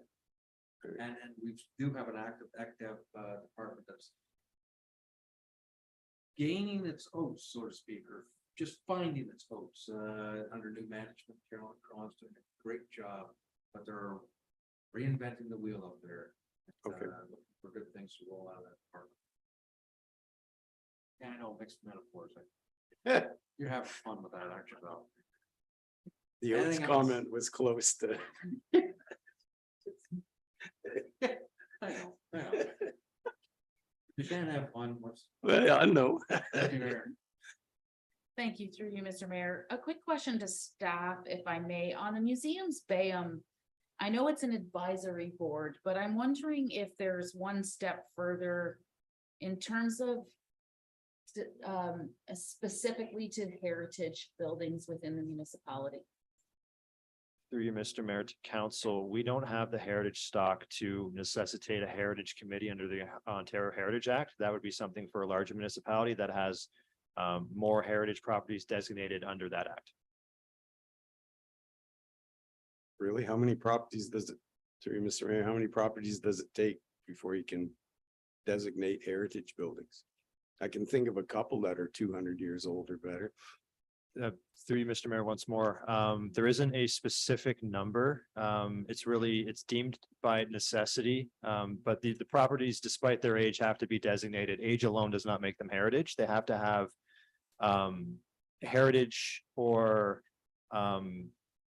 other important and rare characteristics to the area. So a heritage home in London, for instance, may not be a heritage home here and vice versa. So but again, we don't really have the heritage stock to have a heritage committee. They would usually deal with things like heritage alteration permits, demolition permits, or under Part 5 heritage districts, and we just don't have that critical mass to require one of those committees. Okay, I understand. Okay. Great. You have the second part of the motion. I do, Mr. Mayor. You have the first part, I have the second part. Would you rather I read or yourself? You're getting We tired of this voice. can split it in half. Just before we finish, sorry, through your worship, one thing to note as well, so Property Standards Committee does remain. It's considered an independent committee because it's mandated under different authority with its own mandate and procedure. So just wanted to touch on that is still going to be moving forward. What about, well, no, we already dealt with the C of A and so property standards. Is that going to necessitate a call for volunteers to staff that? The expectation, Mr. Mayor, is once we have established terms of reference for the committees of council that council wishes, we would do a call for volunteers for those 3 committees and property standards at the same time. Okay, thank you for that. All right? And you chime in when I leave off. The report CL 1022 regarding 2022-2026 committees of council and council appointments be received for information. And that the council of the corporation of the municipality of Bayham make the following appointments. The council of the corporation and municipality of Bayham be appointed as the committee of adjustment. The council of the corporation of the municipality of Bayham be appointed as the court of revision. Deputy Mayor Rainey Weiser be appointed to the Long Point Region Conservation Authority Board of Directors. Councillor Tim Emerson, alternate, be appointed to the Elgin Area Primary Water Supply System Board. Councillor Tim Emerson, primary, and Deputy Mayor Rainey Weiser, alternate, be appointed to the Port Burwell Secondary Water Supply System Board. Mouthful. Mayor Ed Ketchba, Councillor Susan Chilcott, and Councillor Dan Frost be appointed to the Joint Otter Valley Utility Corridor Board of Management. And that staff report back to council with terms of reference to establish the following advisory committees of council for the 2022-2026 term. Waterfront Advisory Committee, Museums Bayham Committee, Joint Cemetery Board.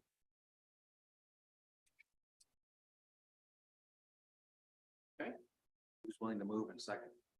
Councillor Frost will move. Councillor Emerson will second. All in favor? That's carried. Thank you. Moving now, report CAO 6922 by Thomas Thayer, CAO clerk, regarding the 2023 insurance renewal. Mr. Mayor. Staff report. Thank you once more. So currently the municipality has its insurance program through Marsh. This was through an RFP in 2019 that established then known as JLT, now known as Marsh, as the municipal insurer starting in 2020. We have been with Marsh for 3 years now. 2023 will be our fourth. At the September 15th meeting of council received report CAO 4722 regarding an update to the insurance renewal. The report provided council with an interim update on discussions with our insurer regarding coverages and premiums for 23. At that time, it was identified to council that specific liability and umbrella increases were between 7 and 10%, and property values and coverage was being inflated by a minimum of 10% to account for inflation. And staff also identified at that time that it was too late in the year to functionally issue an RFP. However, we would be seeking some direction from council later in the year to go to market in 2023 for the 2024 renewal. So that report was provided for information purposes. I can advise that on November 30th, we did receive the municipal insurance renewal quote from Marsh in the amount of $203,681 plus taxes. This is a 16.4% increase over the insurance renewal information received by council in 2022. However, this is less than the allocation accounted for in the budget to be considered by council. We were originally considering 20%, so we were able to revise that number slightly there. With respect to specific coverage types, the overall property insurance market pricing has been impacted by the events of the last 2 years, particularly COVID. Automobile coverage is up 3%, general liability and umbrella were up 10 and 15%, while property was up 32%, primarily due to our loss ratio, including recent claims. So 2023, our program is consistent with the previous 3 renewals, updated for inflation and revisions to auto, contents, and building as needed. Cyber liability has been excluded. It is a standalone, and we are still working with Marsh at this time on an application for standalone cyber insurance. So since the RFP 1901, which started our relationship with Marsh, our premium has increased by $85,000. This is 71.9% and is effectively year over year, 20% per year. This is unsustainable in the long term, and this necessitates a market check. So staff are recommending that for 2023, we continue with Marsh Canada Limited and obtain the insurance package through them with the premium as noted. However, we would request that or recommend that we go to market through RFP for a review of our insurance program for the 2024 renewal. With that, Mr. Mayor, I will leave it with you and council to discuss. I am available for questions. Thank you for that, Thomas. I'm just sitting here reflecting over the last 16 years of where insurance premiums gone. Blows you away. Okay. Does anyone have any questions or comments for staff on this?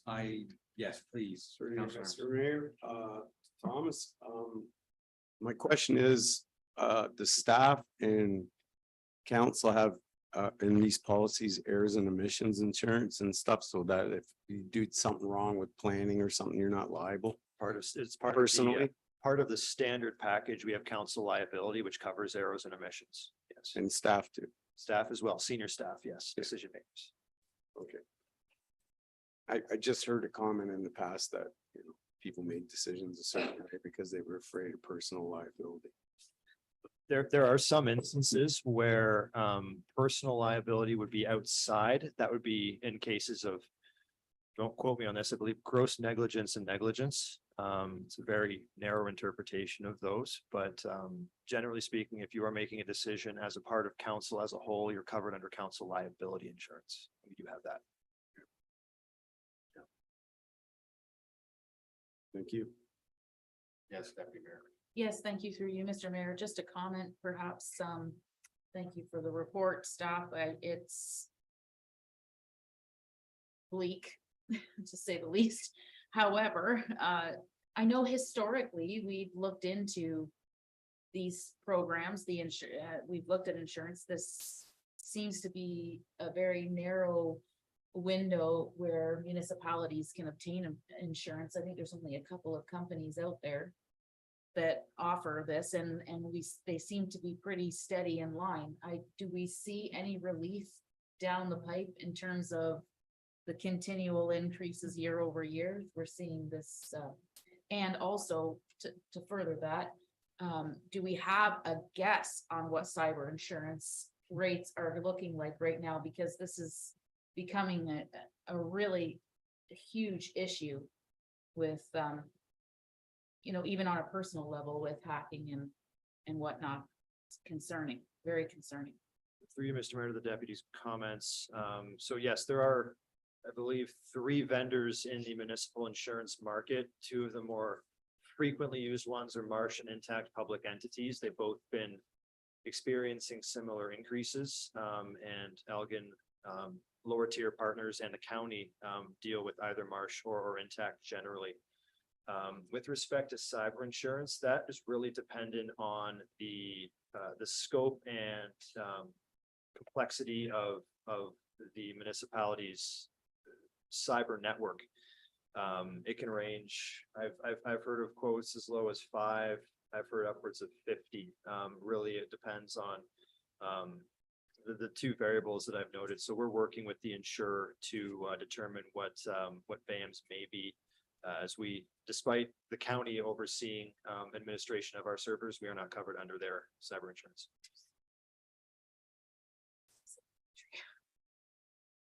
So supplementary, if I may, Mr. Mayor. So just so I understand correctly, we cannot be under the county of Elgin's umbrella. We have to have standalone insurance for the municipality of Bayham for cyber. My understanding is yes, that is because it's our own infrastructure. Our network is wholly separate from theirs, despite them overseeing ours. It's a completely different set of infrastructure.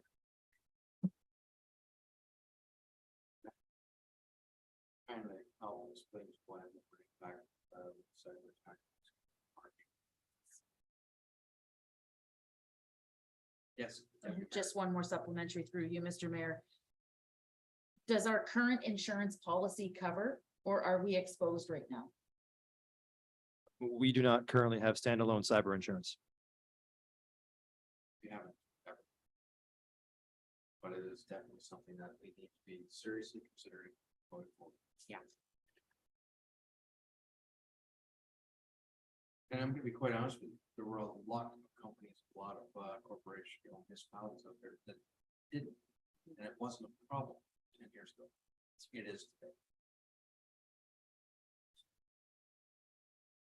All right, any other questions? I do agree with staff recommendation of going to market. The only way you keep things honest is by going out there and shopping. And unfortunately, the deputy mayor's already outlined, you're right, there are limited suppliers. In this field. The only other thing it's been suggested to me is, well, we might want to consider salt insurance. I'm not sure that we're there.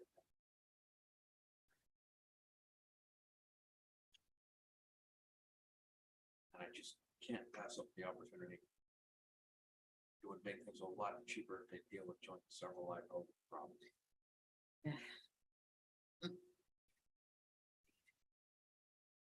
All right. Maybe not all right, but here's the motion. That report CAO 6922 regarding the 2023 insurance renewal be received for information. And that the 2023 municipal insurance program be obtained from Marsh Canada Limited. In accordance with the offers renewed dated November 30th, 2022. At a total premium of $203,681 plus applicable taxes. And that staff be directed to issue a municipal insurance program request for proposals RFP process in 2023 for the 2024 municipal insurance program. Mover and seconder. Deputy Mayor Weiser, Councilor Chilcott will second. All in favor? Carried. Thank you. Item C, report CAO 7022 by Thomas Thayer, CAO clerk regarding agreement for building services support Helenar 6-month contract. Thank you, Mr. Mayor, once more. As council is aware, over the last 15 or so months, for the vast majority, we have had a contractor assisting us in building services, being Paul Hillenar through his firm and previous agreements. Council has authorized 3 previous agreements with Mr. Hillenar for various stretches of time. In 2022, November of 2022, Mr. Hillenar did advise his inability to provide building services support himself as he's out of the country for a 3-month period. He goes to the south and sends us pictures from Florida. So, however, he is onboarding a new individual working under his corporate entity. He is onboarding a gentleman by the name of Chris Peck. Chris Peck has recently retired from the city of St. Thomas, where he was the CBO. So Mr. Peck will be backfilling for Paul during his absence, and as such, a report to council is necessary to identify this temporary organizational change and authorize a bylaw to appoint Mr. Peck as a deputy chief building official. This gives him all the same powers as Paul, should council wish to authorize a 6-month contract with Mr. Hillenar. This arrangement will necessitate a new contract, as noted. Draft agreement is attached to, similar to previous. The only change here is the hourly rate. The hourly rate is revised to recognize the expansion of operations and additional operational overhead.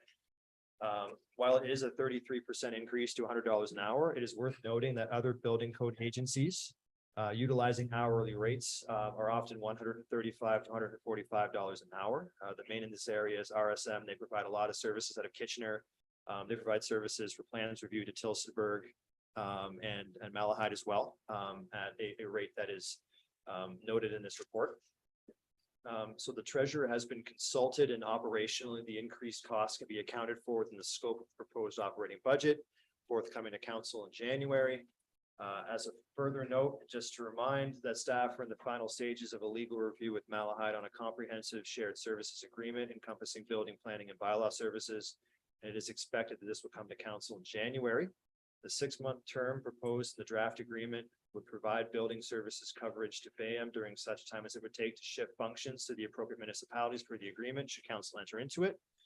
So staff are recommending approval to enter into this agreement as drafted, which would take the agreement through June 30th of 2023. It would also allow us to appoint a deputy chief building official having the same powers as Mr. Hillenar during his absence. It is expected that Mr. Peck would be on site at the same agreed upon rates for the same days of the week. As council is also aware, staff continue to review an agreement and work with Malahide to provide a permanent solution. So we are mandated to have a CBO to provide services under the Ontario Building Code Act. And given the proposal and previous services rendered by Hillenar Consulting, we believe that this is the best option for council to consider at this time. And we have more information from council regarding their intent regarding shared services, then that will inform how we deal with the CBO position on a more permanent basis. With that, Mr. Mayor, I will leave it with you and council. I am available for questions. Thank you for that report. Any questions for staff? Seeing none. The motion reads that report CAO 7022 regarding agreement for building service to support Pilinar 6-month contract be received for information. And that council entered into an agreement between the municipality of BAM and Pilinar Consulting, Inc. for provision of building services for the municipality of BAM. And that the appropriate bylaws to enter into an agreement for building services and to appoint a deputy chief building official be brought forward for council's consideration. Need a mover and seconder.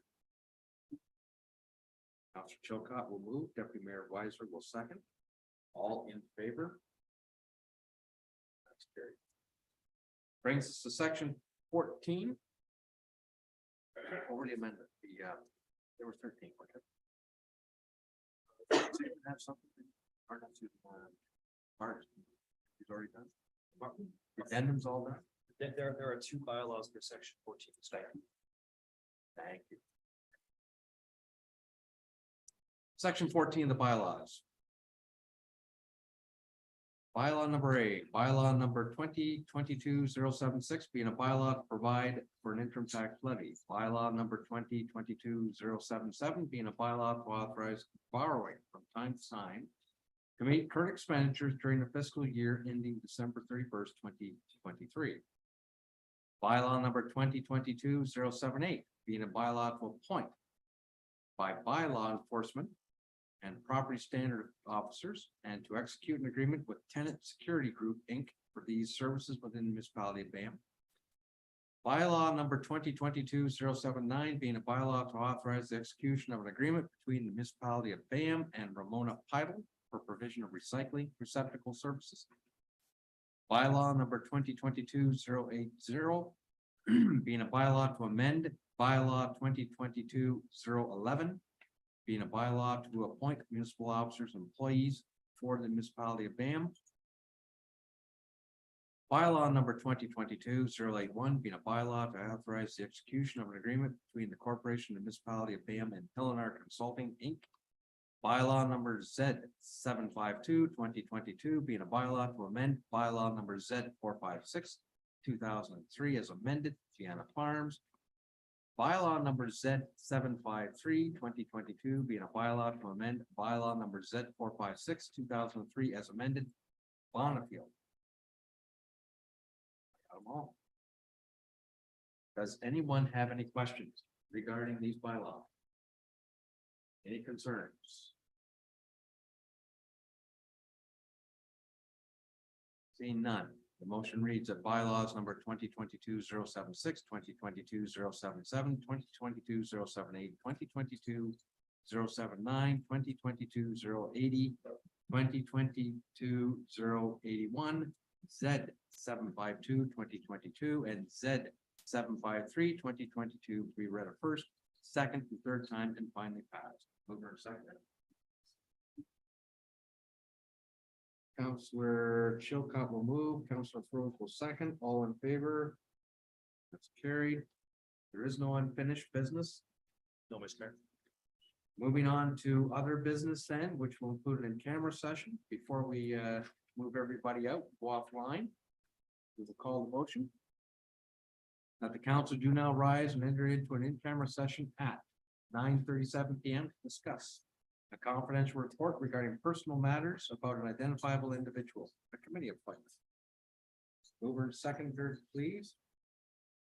Councillor Chilcott and Deputy Mayor Weiser will second. All in favor? Carried. Okay. Those online, you're right back. Good night, all. Good night, Merry Christmas.